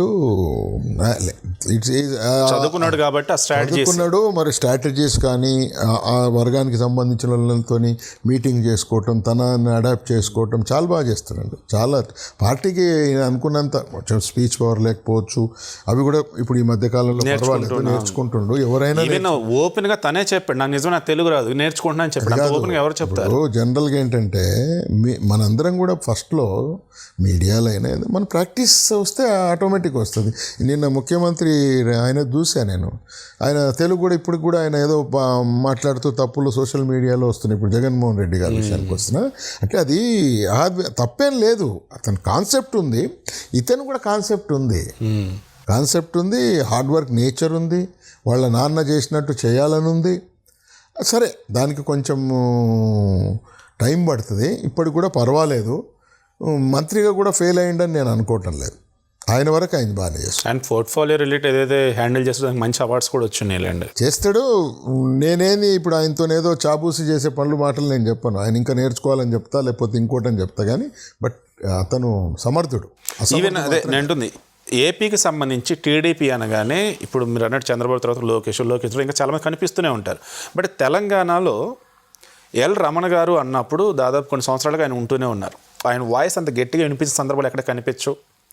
తర్వాత ఎక్కడ నేను మూమెంట్లో ముందుండి నడిపించి గట్టిగా వాయిస్ ఇచ్చిన సందర్భాలు కనిపించు.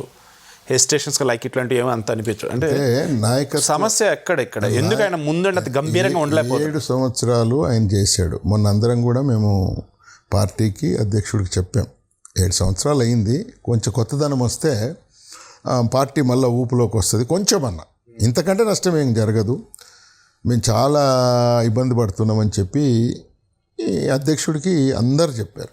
ఈవెన్ పార్లమెంట్ అధ్యక్షులు అందరు కూడా చెప్పారు, నేను కూడా చెప్పా, మాతో ఉన్న సహచరులు అందరూ కూడా, కార్యకర్త నుంచి మొదలుకొని అంటే ఈవెన్ పాలిట్ బ్యూరో ఒకరిద్దరు తప్పితే మిగతా వాళ్ళందరూ కూడా బాగుంటుంది. ఆలోచన ఆయన చేశారు, ఆ వైపు నుంచి కూడా ఆలోచన చేశారు. ఆయనకు తెలియంది కాదు, మరి నిర్ణయము అనేది ఆయన మీద ఉంటుంది కాబట్టి ఆయన తీసుకున్న నిర్ణయాన్ని మేము అభయ చేయాల్సి. మరి పునరుత్తేజం రావాలి అంటే టీడీపీ, ముఖ్యంగా తెలంగాణ టీడీపీలో ఎలా ప్రయత్నం ఉన్నదాంతో ప్రయత్నం చేయాలి అంతే. 2014లో అసలు ఎవరు ఎక్స్పెక్ట్ చేయలేదు అన్ని సీట్స్ వచ్చే, ఓటింగ్ పర్సెంట్ చాలా బాగుంది, ఇంకా బ్రహ్మాండంగా మరలా పుంజుకుని నిద్ర టీడీపీ అనుకున్న మూమెంట్లో ఒక్కసారిగా కింద పడినప్పుడు అయిపోయింది. ఇంకా అదే ఆ వేలను వెళ్ళిపోతూనే ఉంది. అంటే ఇందుకు 2 కారణాలు, కేవలం రమణ అదేదో అనడం కూడా కరెక్ట్ కాదు. ఈ గెలిచినటువంటి ఎమ్మెల్యేలను వీళ్ళు కరెక్ట్ ట్రాప్ వేసుకొని టీఆర్ఎస్ వాళ్ళు ఎప్పుడైతే వర్కౌట్ చేసుకొని తీసుకెళ్ళిపోయారు, ఆ తీసుకెళ్ళిపోయిన దీంట్లో టీడీపీకి ఓటర్ కూడా ఏమనుకున్నాడు, ఇలా కేసినా వెళ్ళిపోతారులే అనే కాడికి టీడీపీ ఓటర్స్ కొంచెం మాకు ఇబ్బంది వచ్చింది. రెండోది ఏంటంటే వాళ్ళు మాకు నోటు వచ్చేవరకు అప్పటివరకు బాగా స్ట్రాంగ్ ఉన్నాం. ఒక రేవంత్ ఇష్యూ స్టార్ట్ అయిపోయి అయ్యేవరకు మేము డిఫెన్స్లో పడిపోయాం. మా నాయకుడు కూడా డిఫెన్స్లోకి వచ్చేసాడు. కొంచెం భయపడలేదు, ఆయన చేసిన తప్పేం లేదు, ఆయనకు సంబంధం లేదు. అయినా కానీ అక్కడి నుంచి మేము ఇక వీళ్ళు ఆంధ్ర వాళ్ళు అనటం, ఇది అనటం, అది అనటం, ఆ ముద్రను కరెక్ట్గా వేసుకోగలిగినారు, వాళ్ళు సక్సెస్ కాగలిగారు. తెలంగాణ సెంటిమెంట్ వాడుకున్నారు ఇక అక్కడి నుంచి. తెలంగాణ ఉద్యమం జరుగుతూ ఉన్నప్పుడు ఆంధ్రలో టీడీపీ బలంగా ఉన్నా సరే, ఇక్కడ తెలంగాణ టీడీపీలో బలంగా వాయిస్ ఇక్కడ కూడా వినిపించారు, ఉద్యమంలో పాల్గొన్నారు, అంతా చేశారు. కానీ దాన్ని కరెక్ట్గా ఓట్లు సీట్ల రూపంలో మలుచుకోవడంలో ఎక్కడ ఫెయిల్ అయ్యారు? 2014లో. అంటే వాళ్ళు టీఆర్ఎస్ ఒక టార్గెట్గా మమ్మల్ని డ్యామేజ్ చేస్తే కానీ ఒక రీజనల్ పార్టీ లైవ్లో ఉంటే ఇంకో రీజనల్ పార్టీ ముందుకు పోలేదు. రీజనల్ పార్టీలో ఎవరిని తొక్కితే మేము ముందుకు పోతామంటే మేమే కనిపించాం. మమ్మల్ని అన్ని విధాలుగా కూడా సెంటిమెంటు, తెలంగాణ సెంటిమెంట్తోని ఇప్పుడు మా పార్టీకి ఏంటంటే అక్కడ కావాలి పార్టీ, ఇక్కడ కావాలి. ఒక విషయం ఏంటంటే చంద్రబాబు నాయుడు గారిని మెచ్చుకోవాల్సిన విషయం ఏంటంటే ఆయన 2 ప్రాంతాల్లో బాగుండాలి, నన్ను నమ్ముకున్న కార్యకర్తల నాయకులనే ఆలోచనతో ఆయన చేశాడు. అది ఆయనకి ఈవెన్ అక్కడ కొంచెం నష్టం కూడా చేసింది, ఆంధ్రాలో కూడా నష్టం. ఇతను ఏంది అక్కడ ముఖ్యమంత్రి మన జగన్మోహన్ రెడ్డి గారు, ఆయన వెళ్ళిపోయి అక్కడ ఉండిపోయాడు. బట్ మా నాయకుడు గొప్పతనం ఏంటంటే ఇక్కడ కూడా చూశాడు, అక్కడ కూడా చూశాడు. అది మాత్రం మనం మెచ్చుకోవాలి. కొన్ని స్టెప్స్ అంటే 2 ప్రాంతాల గురించి ఆలోచించాడు, కానీ 2 ప్రాంతాల వారికి అర్థమయ్యేలా చెప్పడంలో వైఫల్యం చెందాడని నేను అంటాను. వైఫల్యం ఎక్కడ కూడా కాదు, అట్లా కూడా జరగలేదు. మేము దగ్గర ఉండి చూసాము. ఈయన ఏదన్నా కమిట్మెంట్ అయ్యాడంటే ఓపెన్గా మాట్లాడతాడు. ఇప్పుడు రాజశేఖర రెడ్డి ఏం చేసిండు, టీఆర్ఎస్కు మాకేం అభ్యంతరం లేదు, సపోర్ట్ చేస్తామన్నాడు. జస్ట్ ఒక మాట అనేసి వదిలేసిండు. మా నాయకుడు ఆ రోజు దసరా రోజు తీర్మానం చేసి అది చేసి అక్కడ పోయి కూడా మాట్లాడింది దీని విషయం. అంత అవసరం లే, వస్తే మనము ఇస్తామని ఒక మాట అంటే ఈయన ఓవర్ కమిట్మెంట్ అయ్యాడు. ఎవరు, బాబు గారు. నమ్మరేమో జనాలు, మనం చేద్దాం కదా అని ఆయన ఏంటంటే మంచితనంలో పోయింది. రాజశేఖర రెడ్డి ఏం చేశాడు, ఎలక్షన్లో ఇక్కడ మాట్లాడి ఇక్కడ ఎలక్షన్స్ కాగానే పోయి ఆడ పాస్పోర్ట్ అన్నాడు. ఆయన రాజకీయం చేశాడు. అసెంబ్లీ సాక్షి కూడా కొంచెం గట్టిగా మాట సందర్భాలు ఉన్నాయి. ఎవరు, వైఎస్ రాజశేఖర రెడ్డి గారు ఈవెన్ టీఆర్ఎస్ వాళ్ళని కూడా ఎంతమంది మీరు కంటెస్ట్ చేశారు ఏంటి అనేసి మాట్లాడాడు. ఈయన ఏంటంటే కొంచెము ప్రొఫెషనల్ రాజకీయ నాయకుడు, కొంచెం ఎథిక్స్ ఉన్న కరెక్ట్ వ్యక్తి. చంద్రబాబు నాయుడు గారు అంటే కొంచెం ఎథిక్స్ ఉంటాయి. సో నా ఓడు నేను ఇది ఎవరి సొమ్ము అయితే ఏంది తినేని అనే భావమీన్లో ఉండదు, ఓ సిస్టంలో ఉంటాడు. ఓ రకం చూస్తే చంద్రబాబు గారికి మీకు ఉన్న ఆలోచనలు కావచ్చు, వ్యక్తిత్వం కావచ్చు, దగ్గర ఒకలాగే అనిపిస్తూ ఉంది జనరల్గా. ఎందుకంటే ఆయన నేను వదిలిపెట్టి పోలేకపోతున్నామంటే నేను ఎప్పుడో వెళ్ళిపోవాలి నాకు జరిగిన అన్యాయానికి. ఆయన చేసిన అభివృద్ధి కానీ ఇప్పుడు హైదరాబాద్ అంటే నేను ఓసారి అటు మనము హైటెక్ సిటీ అటు సైడ్ పోయి గ్రౌండ్కి పోతే అసలు ఫారిన్ సిస్టమ్ లాగా కనిపిస్తుంది. ఈ అభివృద్ధి అంతా చేశాడు, రింగ్ రోడ్డు ఇవన్నీ పాపం చాలా కష్టపడ్డాడండి. ఎయిర్పోర్టు అసలు ఇవాళ రెవెన్యూ 55% వస్తుంది మాకు. ఏది తెలంగాణ రెవెన్యూలో ఈ ఉమ్మడి రంగారెడ్డి హైదరాబాద్ను కలిస్తే మీకు 50% రెవెన్యూ ఆర్థిక వనరులు క్రియేట్ చేసినటువంటి వ్యక్తిగా చంద్రబాబును ఏకైక వ్యక్తి అండి. పార్టీ కంటే కూడా చంద్రబాబు అని చెప్పొచ్చు. అంటే నేనేదో ఇప్పుడు నాకేం ఇయ్యడుగా ఎక్స్ట్రా ఆయన, నేను నా మనసు సాక్షిగా చెప్తున్నా. నాకు అది చూసిన తర్వాత అభివృద్ధి కానీ కమిట్మెంట్ కానీ ఈ కార్యకర్తలు నాయకుల దగ్గర కొన్ని లోపాలు ఉన్నాయి తప్పితే ఆయన వ్యక్తిత్వము అసలు ఏదైనా తీసుకున్నాడు, సబ్జెక్టు తీసుకున్నాడు అంటే దాన్ని కంప్లీట్ స్టడీ చేస్తాడు. అమరావతి విషయంలో మరి ఆ వేళ సక్సెస్ అయ్యాడు ఆయన. అమరావతి విషయంలో సక్సెస్ అయినట్లే కదా. ఎవడన్నా ఒక 10 ఎకరాలు నీ ల్యాండ్ నాకు ఈరా డెవలప్మెంట్ కంటే ఇయ్యాడు, ఆయనకు అన్ని వేల ఎకరాలు నమ్మించిరంటే సక్సెస్. అది రైతుల దగ్గర తీసుకునే విషయం నిజంగా super by no doubt. But Amaravati నగర నిర్మాణాన్ని వేరే అతను వచ్చి ఆపాడు అంటే ముందున్న అతను సరిగ్గా ప్రణాళిక వేయలేదు అనేసి ఇప్పుడు వాళ్ళే అంటూ ఉన్నారు. అంటే ఎట్లుంటుందండి, లోటు బడ్జెట్, కూర్చోవడానికి కూడా స్థానం లేదు. మేము పోయినప్పుడు ఇక్కడికి వెళ్ళి తెలంగాణలో పోయి ఆయనను అభినందించడానికి పోయినప్పుడు ఏదో ఒక చిన్న R&B వాళ్ళది ఏదో ఉండే గెస్ట్ హౌస్ లో ఉన్నాడు. దాన్నే సమర్కొచ్చుకొని ఏదో ఉన్న దాంట్లో ఉన్నాడు. మీకు అక్కడ ఎన్ని రోజులల్లా ఆ ఎస్టాబ్లిష్మెంట్ చేయగలిగిండు. ఆర్థిక వనరులు క్రియేట్ చేసుకోవాలి. ఖర్చులు పోగానే వాళ్ళ ఖర్చులు వాళ్ళకి పడతాయి. 15-16 వేల కోట్ల లోటు బడ్జెట్, ఆదాయ వనరులు తక్కువ. దాన్ని ఎట్లా మ్యాచ్ చేయగలిగిండంటే ఆయన కాబట్టి చేయగలిగిండు, అది చేశాడు. డిస్మాటిలింగ్ మెంటాలిటీ ఉన్నోడు, డిస్మాటిల్ చేయదలుచుకున్నాడు, ఒక మూర్ఖంగా పోయేటువంటి గురించి మనం ఆలోచిస్తే ఎట్లా? ఇప్పుడు మీరున్నారు, నేను మర్యాద మాట్లాడుతున్నా, మీరు ఏదొచ్చి అరిచారు అనుకోండి నేను ఏం చేస్తా, అట్లుంటుంది కథ. ఒక మెంటల్గా ఒక అటాక్ చేద్దాం ఒక రాజకీయ పార్టీని, ఒక వ్యక్తిని అని అనుకున్నప్పుడు అధికారంలో ఉన్నోళ్ళు డెఫినెట్గా దాన్ని చేయగలుగుతారు. అమరావతి విషయంలో సరే అది ఎంతవరకు కరెక్టు, అది ఎంతవరకు తప్పు మనం పక్కన పెడితే వీరి వరకు ఉన్న వనరులతో చేయగలిగాను. అంటే 2004లో ఆయన ముఖ్యమంత్రి పెట్టిన దిగిపోతూ జస్ట్ అని వడ్డించిన విస్తరాలకు అన్ని ముందు పెడితే దాన్ని ఇంకా బెటర్ వేలా నెక్స్ట్ నుంచి పాలకులు చేసుకెళ్లారు, సూపర్ డెవలప్ చేసుకున్నారు హైదరాబాద్ కానీ మిగతాయి కానీ. బట్ ఇప్పుడు 2019లో ఆయన ముఖ్యమంత్రి పెట్టిన దిగిపోతూ వడ్డించిన విస్తరణ ముందు పెడితే జగన్మోహన్ రెడ్డికి అందులో ఏం కనిపించకుండా ఖాళీ ఇస్తరాకే కనిపించింది.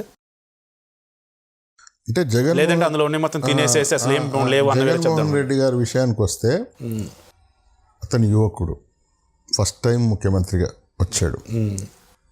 అతని పొలిటికల్ బ్యాక్గ్రౌండ్ వారిది ఏంటంటే కొంచెం వాళ్ళ నాన్న వాళ్ళ తాత తీసుకున్నా కానీ కొంచెం attacking mind, political attacking mind ఉన్నటువంటి వ్యవస్థ. ఎందుకంటే మీరు రాజకీయంగా చూడండి, తెలంగాణలో ఒక రకమైనటువంటి రాజకీయం ఉంటుంది, సీమాంధ్రలు ఉంటుంది, శ్రీకాకుళం అటు సైడ్ ఉత్తరాంధ్రకు పోతే అది వేరుగా ఉంటుంది. మీరు కడప, కర్నూలు ఇవి చూడండి, ఇప్పుడు చిత్తూరు ఇంకా బెటరు. ఇవన్నీ ఏంటి, మిమ్మల్ని ఎట్లా డ్యామేజ్ చేయాలి, మీ ఆర్థికంగా ఎట్లా డ్యామేజ్ చేయాలి, మిమ్మల్ని ఏ విధంగా జనాల్లో పలిసం చేయాలనే ఆలోచనతో వీళ్ళు రాజకీయం చేశారు అప్పటి నుంచి కూడా. ఇప్పుడు రాజశేఖర రెడ్డి కూడా దానికి బలయ్యిండు, వాళ్ళ కాంగ్రెస్లో ఉండం కూడా. ఆయన ఫ్యాక్టరీలు మూసించేయటం ఇంకోటి చేసేట. చంద్రబాబు నాయుడు గారి దగ్గర ఆ వ్యక్తిత్వం లేదు. ఆయన అపోజిషన్ లీడర్ కూడా బాగుండాలి అనే ఆలోచన ఉన్నాడు. ఇప్పుడు ఇతన్ని ఏంటంటే ఆ వచ్చినటువంటి వ్యవస్థను తను కాపాడుకోవాలి, నేను ఇంకా 2-3 టర్మ్లు ఉండాలి అంటే ఎవరు ఆడ అపోజిషను, ఎవరు వేరే అపోజిషనే కనిపిస్తలేదు ఎక్సెప్ట్ చంద్రబాబు నాయుడు. చంద్రబాబు నాయుడు ఇప్పుడు తెలుగుదేశం తప్పితే ఆయనకు ఇలా నంచేసామంటే, ఇక్కడ ఎట్లయితే మమ్మల్ని నంచి టీఆర్ఎస్ నంబర్ 1 స్థానానికి పోయిందో ఒరిజినల్ పార్టీని అంచేసి మొత్తము, అక్కడ కూడా ఏంటంటే ఇదే వ్యవస్థ. అలా అని చెప్పి కూర్చొని కొమ్మని నరుక్కోకూడదుగా, ఆర్థిక మూలాలే మెయిన్ అక్కడ. బట్ ఈరోజు ఆయన చూస్తూ ఉంటే ఆల్మోస్ట్ అన్నీ కూడా చంద్రబాబు మార్క్ అనేది లేకుండా చేయాలని అనుకుంటూ ఉన్నాడు. ఆ మార్క్ లేకుండా చేయాలి అంటే ఆయన చేసే పనులన్నీ ఆపాలా, లేదంటే వాటిని చెడపాలా. సో అప్పుడు మరి అన్ని కొత్తగా స్టార్ట్ అంటే లోటు బడ్జెట్, కొత్తగా ఇన్వెస్ట్మెంట్స్ ఏమి రావటంలా అంత పెద్ద ఇబ్బంది ఎందుకని మర్చిపోతున్నాడు. ఆయన ఒక ప్యూర్ పొలిటీషియన్ అండి. ఆయన ఓటర్స్ మీద రాజకీయం చేయదలుచుకున్నాడు. నేను నెక్స్ట్ టైము నా ఓటర్ను కాపాడుకునే ప్రయత్నంలో ఆయన ఉన్నాడండి. ఓకే, అభివృద్ధి అవన్నీ పక్కన పెట్టేసేయండి, వీలున్న కాడికి చేస్తా, కానీ నన్ను నమ్ముకున్న నా వర్ణాలను, నా వర్గాలను, నా ఓటర్లను. ఆడేమైందంటే ఇక్కడికి అక్కడికి డిఫరెన్స్ ఏంటంటే అక్కడ కుల రాజకీయం ఎక్కువ, కమ్యూనిటీ రాజకీయాలు. దాన్ని అతను అడ్వాంటేజ్గా తీసుకున్నాడు. అడ్వాంటేజ్ తీసుకొని తన ఓటర్స్ కాపాడుకుంటే చాలు, నేను రాజకీయంగా బతికిపోతా, స్టేట్ బాగుపడాలన్నా, ఈ స్టేట్ కావాలన్నా, లేకుంటే ఇవన్నీ పక్కన పెట్టేశారు వాళ్ళు కేవలం నెక్స్ట్ టైం మేము వైఎస్సీపీ ఎట్లా అధికారంలోకి రావాలి, నా ఓటర్కి 15,000 ఇస్తా అన్నా, నేను అప్పులు చేస్తున్నానా, వచ్చేటోడు ఇంకోసారి ఏం చేస్తాడు నాకు అనవసరము, నేను అప్పు దొరుకుతుంది ఇస్తున్నా, అది ఎన్నేళ్ళు ఇస్తా, నేను ఉన్నంత వరకు నా ఎలక్షన్స్ వరకు ఇవ్వాల్సిన అవసరం ఉంది, ఇస్తానే. అంటే ఓటర్ను కాపాడుకుంటున్నాడు. అంటే అభివృద్ధి లేకపోతే లోటు బడ్జెట్ ఇవన్నీ పక్కన పోయినాయి. ఓకే, ఇంకోటి ఏమంటున్నాడు ఆయన, నేను చెప్పింది చేస్తున్నా. ఇంకోటి దానికి ఒక పదం పెట్టాడు, అంటే నాన్న నువ్వు చెప్పింది చేస్తున్నావు నిజమే, నువ్వు ఇప్పుడు ఒక కుటుంబం బాగుండాలి, కలకాలం ఉండాలి, కుటుంబంలో వచ్చే వారసులు కూడా బాగుండాలి అనుకున్నప్పుడు ఒక విధానం ఉంటుంది, లేదు నేను ఉన్నప్పుడు నాకు అధికారం ఉండాలి అన్నప్పుడు ఒక విధానం ఉంటుంది. ఇప్పుడు సెకండ్ విధానం ఆయన అవలంబిస్తున్నట్టుగా అనిపిస్తాం. ఓటర్స్ ఇంతకు ముందు ఉన్నట్టుగా స్టిల్ ఇప్పుడు కూడా అలాగే ఉన్నారంటారు. ఎందుకంటే చదువుకున్నారు, అన్ని పరిశీలిస్తూ ఉన్నారు, వాళ్ళలో చేంజ్ అనేది కనుక వస్తే ఈ నడుకున్న మొత్తం తారుమారు అవుతుంది కదా. అంటే జనరల్గా మార్పు ఉంది, ఇప్పుడు డెఫినెట్గా మార్పు ఉంది, ఆలోచన చేస్తూ ఉన్నారు. ఓకే, ఈవెన్ ఆయనకు నిన్నటిదాకా కూడా కమిటెడ్గా ఉన్న ఓటర్స్ కూడా ఇది రాష్ట్రం బాగుపడతలేదు, ఇబ్బంది పడుతుంది అనే ఆలోచనలో కొంచెం వచ్చారు. కొంచెం ఆ సెంటిమెంట్ కానీ, ఇక్కడైతే తెలంగాణ సెంటిమెంటు, అక్కడనేమో వాళ్ళ నాన్న సెంటిమెంటు, ఈ 2 సెంటిమెంట్లు గిట్ట తగ్గితే నిజంగా అభివృద్ధి కావాలి, నిజంగా మంచి నాయకుడు కావాలి, నిజంగా ఒక మంచి పార్టీ కావాలనుకుంటే తప్పకుండా నెక్స్ట్ అవకాశాలు మరి చంద్రబాబు నాయుడు గారు చేసినట్టు అభివృద్ధి ఇక్కడ మేము సెంటిమెంట్తో దెబ్బతిన్న తప్పితే మేము చేసిన అభివృద్ధి ఈవెన్ గ్రామాలలో కూడా చంద్రబాబు నాయుడు గారు చేసింది, ఆ రోజు జన్మభూమిలో మా తెలుగుదేశం పార్టీ చేసిన అభివృద్ధి కనిపిస్తుంది. ఈవెన్ ప్రధాని మోదీ అయితే స్వచ్ఛ భారత్ అన్నాడు, అదే కదండి జన్మభూమి కూడా అంతే.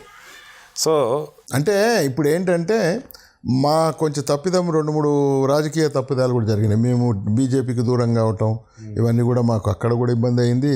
సరే ఇక్కడైతే వీళ్ళే వద్దన్నారు, అది వేరే విషయం. కాకపోతే అంటే కొన్ని రాజకీయ నిర్ణయాల వల్ల కూడా మేము ఇబ్బంది పడ్డట్టు 2014 ఎన్నికల్లో పొత్తు పెట్టుకుని వెళ్ళినప్పుడు కొన్ని చోట్ల బీజేపీ వాళ్ళే టీడీపీకి మోకాలు అడ్డారనేసి వార్త వచ్చింది, నిజమేనా అది? అంటే రాజకీయాలలో ఎట్లుంటుందంటే మీరు ఓడిపోయారు, మన పార్టీ వాళ్ళు చేయలేదు కాబట్టి ఓడిపోయారంటారు, అట్లాంటి పరిస్థితి ఉంటుంది. కానీ అక్కడ టీడీపీనండి, బీజేపీ అనేది అప్పుడు జీరో, టీడీపీ. కాకపోతే ఏంటంటే ప్రధాని అయిన మోడీ గారి యొక్క సపోర్టు. నేనంటుంది ఇక్కడ తెలంగాణలో ముఖ్యంగా చాలామంది బీజేపీ వాళ్ళు 2014లో టీడీపీకి సంబంధించి కంటెస్ట్ చేసిన చోట అంతకు సపోర్ట్ చేయలేదన్న మాట అంటే అప్పుడు ఏమైపోయిందంటే వాళ్ళు కానీ ఈవెన్ ఎప్పుడైనా కానీ వాళ్లకు అంత గ్రౌండ్ ఓటర్స్ ఇప్పటికీ ఇంకా క్రియేట్ కాలేదు అనుకుంటున్నాను నేను. మా దగ్గర ఉన్నటువంటి కింది గ్రౌండ్ రాలే. అంటే ఓటర్ ఎప్పుడు కూడా షిఫ్ట్ అయిపోతుంటాడు. వాళ్ళకు ఓటర్ స్వచ్ఛందంగా వాళ్ళకున్న ఓటర్సే ఉన్నారు తప్పితే ఇప్పుడేమన్నా చేంజెస్ వస్తే నెక్స్ట్ ఆల్టర్నేటివ్ ఎవరు అన్నప్పుడు చేంజెస్ వస్తే ఇప్పుడు వస్తాయేమో. కానీ ఇప్పటివరకు కూడా వాళ్ళు ఓటింగ్ ప్యాటర్న్లో ఎస్టాబ్లిష్ కాలే. వస్తుంది, కొంచెం వస్తుంది, కానీ అంత ఎస్టాబ్లిష్ కాలేదు. సో చంద్రబాబు గారిది ఇంకొక విషయం మాట్లాడుతూ మన తెలంగాణకు వద్దాం. 2004లో ఇంకా టైం ఉంది, చేయాల్సిన పనులు బ్యాలెన్స్ ఉండిపోయినాయి, అవి చేసి ఎన్నికలకు వెళ్తే బాగుండేది అని చెప్పేసి మీలాంటి వాళ్ళు ఎవరు సలహా ఇవ్వలేదా? లేదంటే సింపతితో గెలుద్దాం అన్న వేళ ఆ రోజు వెళ్ళారా? అంటే ఆయన ఇబ్బంది పడ్డాడా, బాంబ్ బ్లాస్టింగ్ అయింది, అక్కడున్న కొంతమంది ఇంపార్టెంట్ నాయకులు చెప్పుంటారు. ఇక దాని మీద ఇప్పుడు మేము అంతవరకు అప్రోచ్ పోలేదు. అక్కడ ఉన్నటువంటి వాళ్ళు అప్పుడు సీనియర్లు మంత్రులుగా ఉన్నవాళ్ళు ఆ లెవెల్లో చెప్పినట్టున్నారు. తర్వాత తనకేదో ఐడియా వచ్చింది, రాంగ్ డిసిషన్ అయింది అది. ఇంకోటి ఏంటంటే అప్పుడు ఎలక్షన్స్ కూడా మేము అనుకున్న టైంకి కాలే, కొంచెం టైం పట్టింది. ఈయన పాదయాత్ర స్టార్ట్ అయింది. అవును, ఈయన పాదయాత్ర ఎప్పుడైతే స్టార్ట్ అయ్యి అతను సక్సెస్ అయ్యాడు, అతనికి ఒక గ్యాప్ దొరికింది అక్కడ. ఆ గ్యాప్లో అతను కొంచెం ఇబ్బంది పడ్డము. ఎన్టీ రామారావు గారు అప్పుడు ఎట్లా చూపించారో ఈయనను కూడా మీ టీవీలలో మీరు కూడా రాజశేఖర రెడ్డిని ఎక్స్పోజ్ చేసేసారు. ఆ ఎక్స్పోజ్ చేయటం వల్ల మేము ఇబ్బంది పడ్డాం. సో రాజశేఖర్ మీద చూపించిన సింపతి ఏదైతే ఉందో ఇక్కడ చంద్రబాబు మీద చూపించిన సింపతిని ఓవర్కమ్ చేసి ముందుకు వెళ్ళిపోయింది. రాజశేఖర్ అంటే ఎట్లుందంటే కాంగ్రెస్లో ఇండిపెండెంట్గా అప్పటి వరకు అట్లా పాదయాత్రలు చేసిన వాళ్ళు లేరు. అతని మీద అసెంబ్లీలో కూడా అతనే అపోజిషన్ లీడర్ కాబట్టి అతనికి ఇంకో గొప్పతనం ఏంటంటే ఆయనకి ఏం జరగకుండా జాగ్రత్తలు తీసుకునేవాడు. ఇక్కడ కూర్చొని పోలీస్ ఆఫీసర్తో జాగ్రత్తగా ఆయనని ఎవరు ఇబ్బంది పెట్టకుండా జాగ్రత్తగా చూసేవాడు. అంత మంచి, అంటే అధికారంలో ఉన్నప్పుడు కూడా అపోజిషన్ వాళ్ళని కూడా. మొన్న ఏపీలో కూడా అదే విధంగా వాళ్ళ అబ్బాయికి కూడా జరగకుండా జాగ్రత్త చూసుకున్నట్టున్నాడు. జగన్మోహన్ రెడ్డి పాదయాత్ర చేస్తున్నప్పుడు కూడా బాగా చూశాడు. అంటే ఆయన ఆ రోజు తండ్రికి అధికారం రావడానికి కారణం చంద్రబాబు, కొడుకు అధికారం రావడానికి కారణం చంద్రబాబేనా? అట్లా కాదు, ఆయనకు కూడా అంటే మనము అపోజిషన్లో ఉన్నాడని మనం అట్లా ఆయన పట్టుదలగా చేసుకున్నాడు. కాకపోతే ఏంటంటే బాబు గారు ఇట్లా ఫ్రాక్షన్ రాజకీయాలు చేయలేదు, ఇట్లా అతను ఏదో ఇబ్బంది పడాలనే రాజకీయాలు చేయలేదు. సరే ఆయన వాయిస్ ఆయన చెప్పుకుంటున్నాడు కదా, మనం అభివృద్ధి చేసాము, ప్రజాస్వామ్యాన్ని గౌరవించి, ప్రజాస్వామ్యాన్ని మాత్రం 100% గౌరవిస్తాడు ఆయన. తర్వాత నేను అభివృద్ధి చేశాను, నేను ఈ కష్టాలలో ఇన్ని పనులు చేశాను, నన్ను ఓవర్టేక్ ఎట్లా చేయగలుగుతాడనే ఓవర్ నమ్మకం ఉండేది. మాతో కూడా అనేవాడు. సెల్ఫ్ కాన్ఫిడెన్స్ అని చంద్రబాబు నాయుడు అనుకునే వాళ్ళు, బట్ అది ఓవర్ కాన్ఫిడెన్స్ అని చెప్పేసి ఓడిపోయిన తర్వాత తెలుస్తూ ఉంది. బట్ పార్టీలో ఉన్నప్పుడు చంద్రబాబు గారికి ఇప్పుడు ఉన్నది సెల్ఫ్ కాన్ఫిడెన్స్ కాదు, ఓవర్ కాన్ఫిడెన్స్ అన్న విషయాన్ని మిగతా వాళ్ళు ఎవరు కూడా గుర్తించి మీలాంటి వాళ్ళు ఎవరు చెప్పలేదా? అధికార మత్తు ఉంటుంది కదండి, అధికార మత్తులో ఆఫీసర్స్ ఏదో రిపోర్ట్స్ ఇస్తారు. పార్టీ కంటే కూడా చుట్టూన్నటువంటి అఫీషియల్స్ మీద ఏ నాయకుడైనా కానీ అది ఇప్పుడు ఈరోజు ఆయన జగన్మోహన్ రెడ్డి కానీ అంతమంది ఆధారపడతారు. వాళ్ళు కరెక్ట్ ఇన్ఫర్మేషన్ ఇవ్వకపోవచ్చు, మాకు తెలుస్తుంది కొంచెం ఎక్కడనో ఇబ్బంది పడ్డట్టున్నాం. కానీ ఎక్కడ కాన్ఫిడెన్స్ ఉందంటే ఎంత 35,000 ఎకరాలు తీసుకోవటం, ఇంత డెవలప్మెంట్ చూపించటం, ఏం లేని దగ్గర క్రియేట్ చేయటం, ఇవన్నీ చేశాడు కదా. ప్రజలు ఈయన కావాలని కోరుకుంటారని అనుకుంటాం, కానీ సెంటిమెంట్ మీద వాళ్ళు ఒక వర్ణం మీద పోయారు. వాళ్ళు ఈ వర్ణాన్ని అంచేయాలని నేను ఓపెన్గా చెప్పదలుచుకున్నా మీకు. వర్ణము వర్సెస్ అదర్స్ తీసుకురాగలిగిన సక్సెస్ అయ్యారు. ఓకే, లేకపోతే ఇతను అభివృద్ధిలో ఇతను చేయలేదని ఒక్కడు. ఆంధ్రప్రదేశ్ని ఈ రోజు కూడా ఏదైతే పట్టి పీడిస్తున్నటువంటి కుల రాజకీయాలు ఉన్నాయో అవే టీడీపీ పతనం మనకు కారణమైనవి. అంటే వాళ్ళు సక్సెస్ అయ్యారు, అదే వాళ్ళు ప్రజల్లో కన్వే చేసి అసలు అది నిజం కాదు, కన్వే చేయగలను సక్సెస్ అయ్యి. నేను ఇప్పుడు చెప్తున్నాను, ఒక ఆంధ్రుడిగా చెప్తున్నా, ఏపీ ఎప్పుడన్నా బాగుపడాలి అంటే ఆ కుల రాజకీయాలను వదిలి బయటకు ఎప్పుడు వస్తే అప్పుడు బాగుపడింది నేను చెప్తున్నాను. అంటే నేను విన్నానండి అక్కడ, నేను కూడా చాలా బాధపడతా. ఇదేంది ఇంత చదువుకొని ఇంత వ్యవస్థలు ఉండి ఈ కులాలు ఏంది, మతాలు ఏంటి, మతాలు ఒక రకంగా మనం పాకిస్తాన్ ఉంది లేకపోతే ఇంకోటి ఉందంటే ఈ అసలు ఇక్కడ కులాలు ఏంటో నాకు అర్థం కాలేదు. విపరీతమైన పిచ్చ అండి అది. That's true. పిచ్చ. నేను చాలాసార్లు ఫేస్ చేస్తాను అది కూడా. పిచ్చ. నాకు ఇక్కడికి వెళ్ళి మన ప్రెస్ వాళ్ళు పోయారు, అరవింద్ అన్న వాడు నాకు రెంట్కి వెళ్ళేయమంటే ఫస్ట్ ఏం అడుగుతాడు, నీ కులం అడుగుతున్నాడు. అంటే నేను విచిత్రపోయిన, ఇదేంద్ర వైశ్యుడైతే వైశ్యుడికి ఇస్తాడంట. అంటే ఇదేంది అంటే, లేదు అక్కడ ఉంది ఆ సిస్టము, నేనే విచిత్రపోయిన బ్రాహ్మడు ఇక్కడికి వెళ్ళిపోయిన అతను. నాకు అసలు ఇల్లు దొరకడం కష్టమైంది, మా ఫ్యామిలీని ఇక్కడే హైదరాబాద్ నుంచి పోతూ వస్తున్నా అని చెప్పినప్పుడు. అంటే అంత కులపిచ్చి. అయితే ఆ కులపిచ్చిని, అట్లున్నటువంటి వర్ణపిచ్చిని అక్కడ వాళ్ళు బాగా ఉపయోగించుకున్నారు. అయితే ఈయన చేసిన అభివృద్ధి, ఈయన చేసిన కష్టము ఒక రకమైనటువంటి విరక్తి కూడా వచ్చింది చంద్రబాబు గారి దాంట్లో. ఎందుకంటే పాపం 24 hours ఒక పని తీసుకున్నాడంటే దాన్ని ఆలోచించి, అభివృద్ధిని ఆలోచించి, సరే కింద ఎమ్మెల్యేలు ఇంకోరు కొన్ని తప్పులు చేసి ఉండొచ్చు కానీ వీరు మాత్రం మొత్తం అభివృద్ధి చేద్దాం, అసలు ఇంటర్నేషనల్ లెవెల్లో రాజధాని తయారు చేద్దామనే కాన్సెప్ట్ మాత్రం మేము పోయినప్పుడు అలా చూసినాం. అది బహుశా ఇప్పుడు ప్రజలంతా కూడా రియలైజ్ అవుతారులేండి, ఆ కుల వ్యవస్థను చాలా బయటికి రావాలి, రాష్ట్రం ఎలా డెవలప్ చేసుకోవాలి ఏంటి. రాష్ట్రం డెవలప్మెంట్ కావాలి. ఇప్పుడు ఇంకోటి మీకు ఒకటి చేస్తారు, రాజకీయంగా అవేర్నెస్ తెలంగాణ కంటే ఆంధ్రాలో ఎక్కువ ఉంటుంది. అవును. మీరు అన్ఎడ్యుకేటెడ్ కూడా ఈ కెన్ అనాలిసిస్. అవును. అతను ఏం జరుగుతుంది, ఎక్కడ ఏం జరుగుతుంది, చాలా అవేర్నెస్ ఉంటుంది అక్కడ. ఆ అవేర్నెస్ వచ్చి ఈ పిచ్చి పోతే, ఇళ్ళకెళ్ళి వాళ్ళు బయటికి పోతే చంద్రబాబు ఇస్ ద ఆల్టర్నేటివ్. నువ్వు బీజేపీ కానీ ఇంకోటి కానీ నాకు తెలిసి, అంటే నేను ఇది తెలుగుదేశంలో ఉన్నా అని చెప్పటం లేదు, చంద్రబాబు నాయుడు గారు మళ్ళీ ఇంకొకసారి వస్తే ఆ స్టేట్ బాగుపడుతుంది. ఓకే, ఇంక మన తెలంగాణకు వద్దు, మీ తెలంగాణకు వచ్చేద్దాం.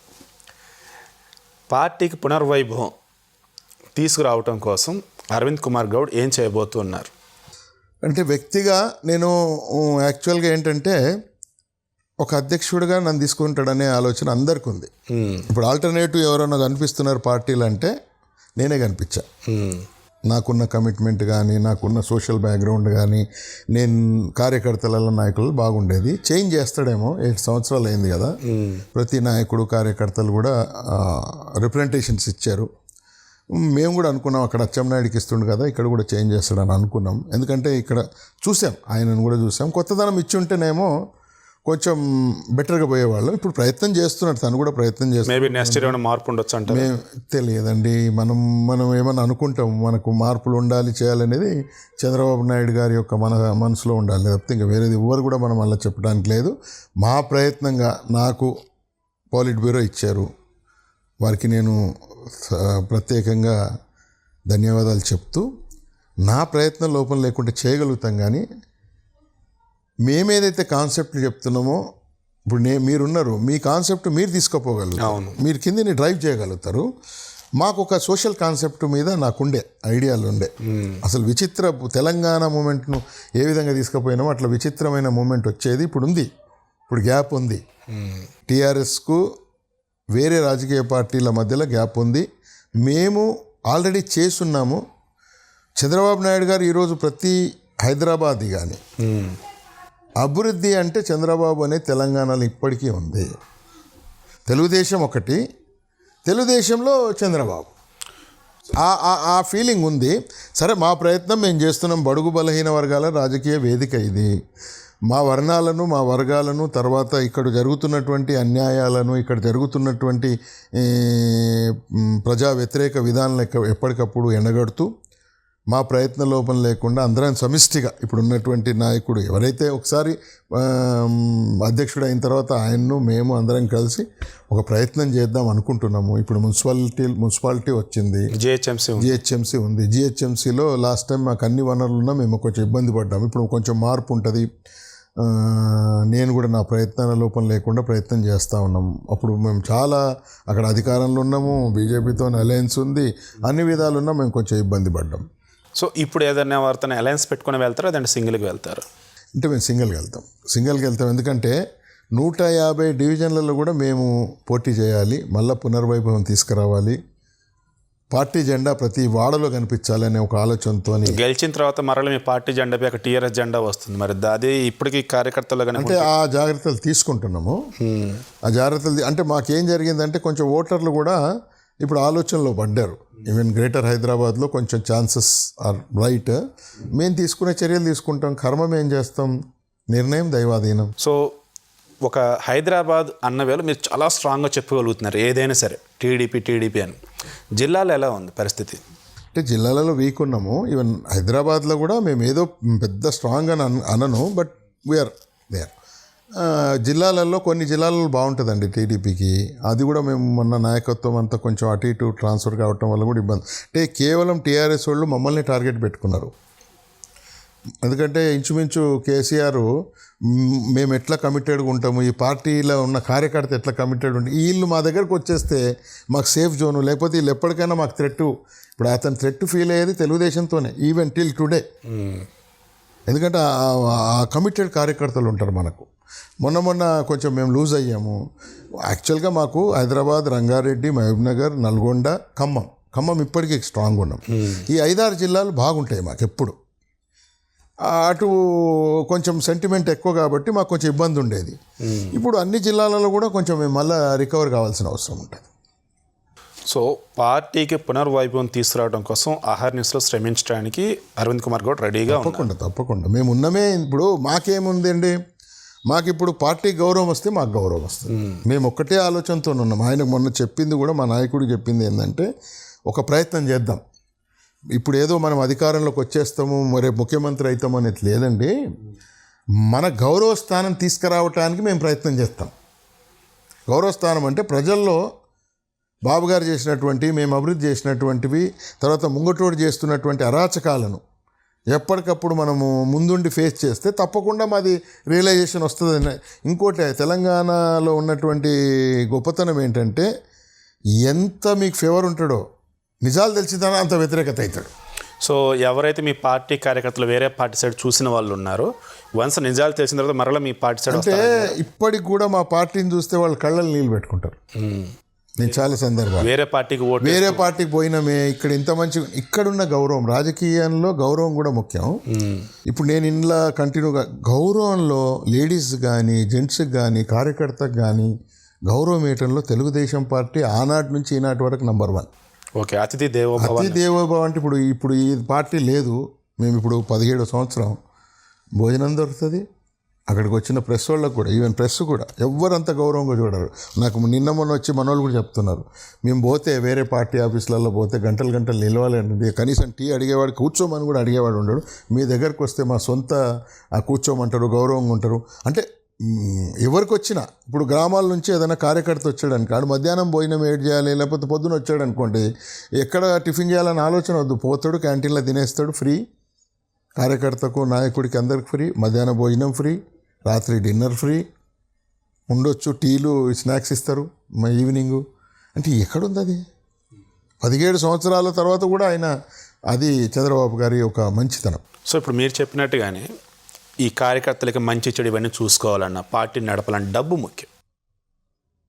మీకు సంబంధించి ఎలా మూవ్ అవ్వగలుగుతున్నారు ఫైనాన్షియల్గా? అంటే అదంతా పార్టీ చూసుకుంటుంది, ట్రస్ట్. మేమేం పెద్ద దాంట్లో ఇన్వాల్వ్ కాము. దాని వాటికి ఓకే, పార్టీ మాకు ఇప్పుడు ఖర్చు ఏముంటుంది, ఆడ భోజనాలు పెడతారు అందరికీ, భోజనాలు పార్టీ చూసుకుంటుంది, ట్రస్ట్. మరి తెలుగుదేశానికి అంతకుముందు వచ్చిన డొనేషన్స్ ఉన్నాయి, దాన్ని ఫిక్స్డ్ డిపాజిట్స్ చేశారు. దాని మీద వచ్చే మంత్లీ ఇంట్రెస్ట్తోనే బాబు గారు పాపం ఆయన పర్సనల్గా కూడా కొన్ని ఆయన సొంతం సంపాదించినవి కూడా, అంటే వాళ్ళ అక్కడిక్కడ తీసుకొని కొంచెం అడ్జస్ట్ చేసి మొత్తం మీద పార్టీని నిలబెడతారు ఇక్కడ అక్కడ రెండు దగ్గర.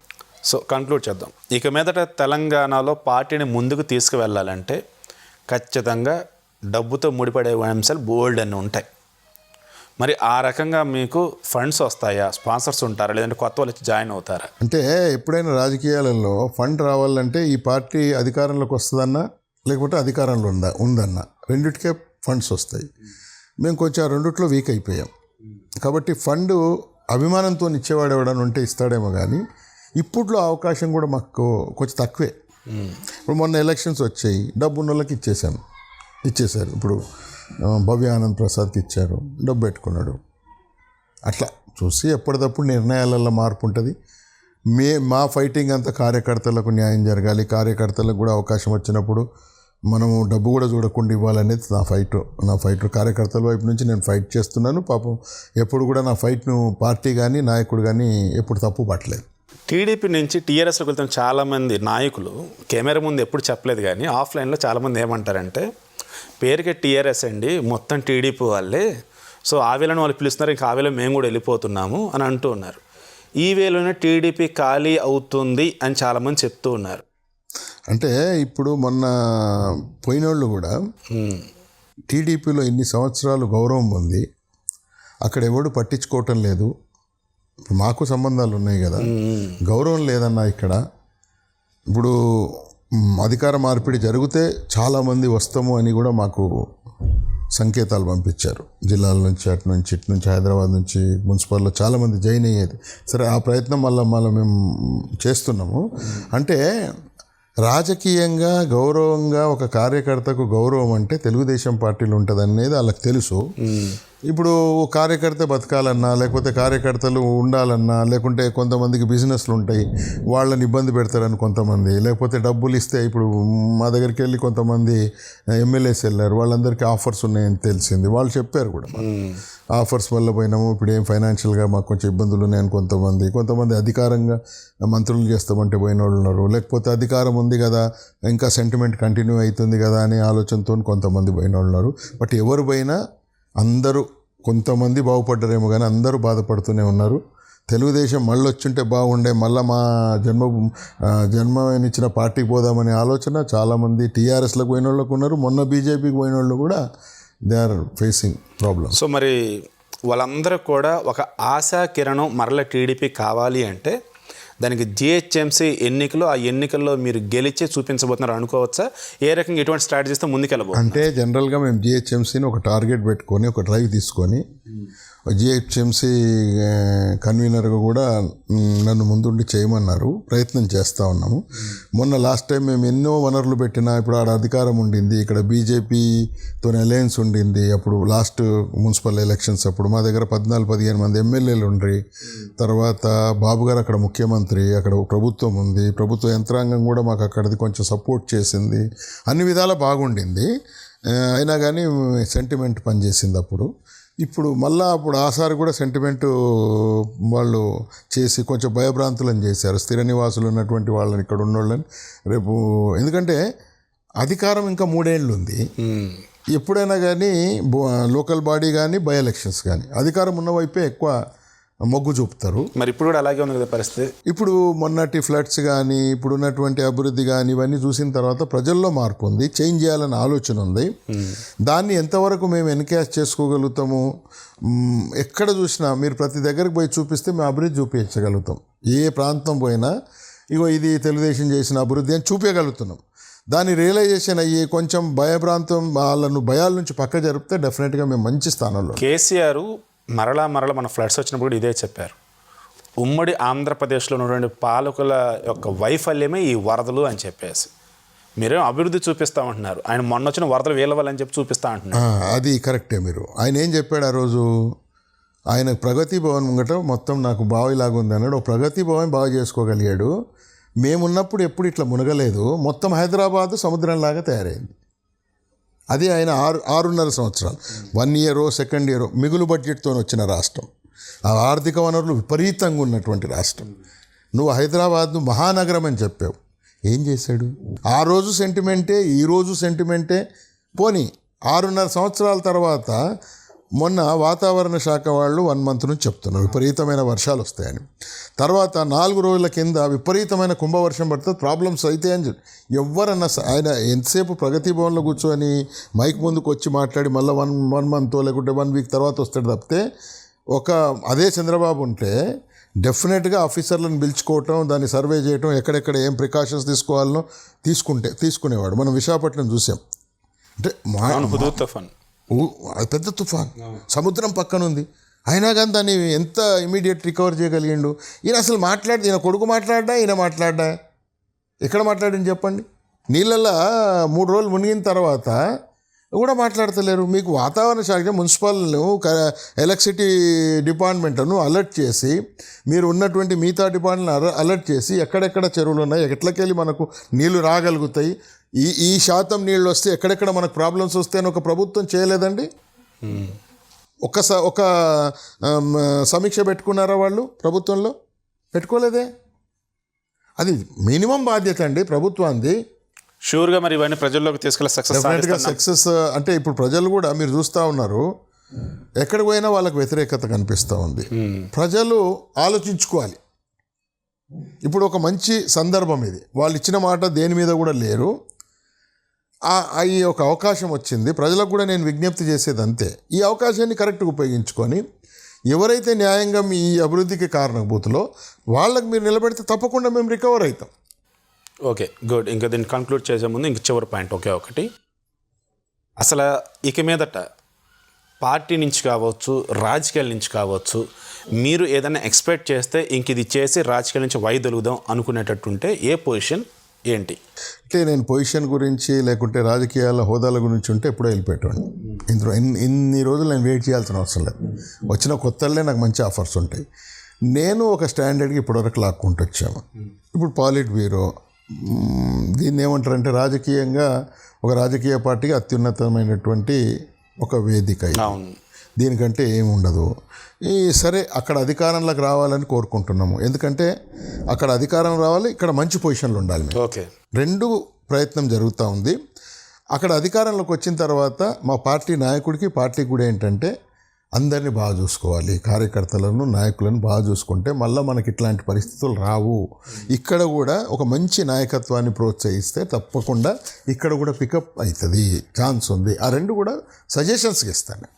మీరైతే ప్రజాసేవ స్టిల్ కంటిన్యూ చేస్తున్నారు? నాకు ఇప్పుడు అలవాటు అయిపోయింది సార్. ఇప్పుడు 35 లైఫ్లో పార్ట్ అయిపోయింది. నాకు ఏంటంటే నాకు అధికారం ఉన్నా అధికారం లేకున్నా నా దగ్గరికి జనాలు వస్తుంటారు, నా సాయం నేను చేస్తాను, పార్టీ కార్యకర్తలు వస్తారు, ఇప్పుడు నాయకులు వస్తారు, అందరిలో మంచి గౌరవం, అందరు నన్ను ఒక రెస్పెక్టెడ్ చూపుతో చూస్తారు. ఇతను మంచి వ్యక్తి, ఇతను చాలా నీతిగా ఉన్నాడు, నియమాలతో ఉన్నాడు అనేది నాకు ఈవెన్ ఆంధ్రాలో పోయినా ఎక్కడికి పోయినా అక్కడ కార్యకర్తల నాయకులు కూడా నాకు ఫోన్లు చేస్తారు. శ్రీకాకుళం మొదలుకొని అన్ని నియోజకవర్గాల నుంచి ఇంచుమించు అన్ని ప్రాంతాల నుంచి ఒక 10 మందో 20 మందో ఫోన్లు చేస్తారు. అంటే అప్పుడు ఉన్నటువంటి అనుబంధం కంటిన్యూ అయింది మాకు. ఇప్పుడు హైదరాబాద్లో ఏదైనా పని ఉందనుకోండి, వాళ్ళకి నాకు ఫోన్ చేసి వస్తారు. నాకు సొంత బ్రదర్స్ లాగా ఉంటారు అందరు. ఓకే అరవింద్ గారు, ఇప్పటి వరకు ఏదో ఇబ్బందులు పడ్డా అన్నారు పార్టీ పరంగా, లేదంటే పదవుల పరంగా, వాట్ ఎవర్ ఇట్ ఈస్. ఇబ్బందులు పడ్డా అనేది కాదండి, న్యాయం జరగాలి. Okay, right. ఇక మీదట న్యాయం జరగాలని ప్రజలకు ఎప్పుడు కూడా అరవింద్ గారు చెరువుగానే ఉంటూ ఎప్పుడు కూడా వాళ్ళందరూ కూడా మావాడు మనవాడు అన్నవేలో ఉండాలని మనస్ఫూర్తిగా కోరుకుంటూ I wish you all the best to you and your party also. ఇది నేటి ప్రత్యేక ఇంటర్వ్యూ.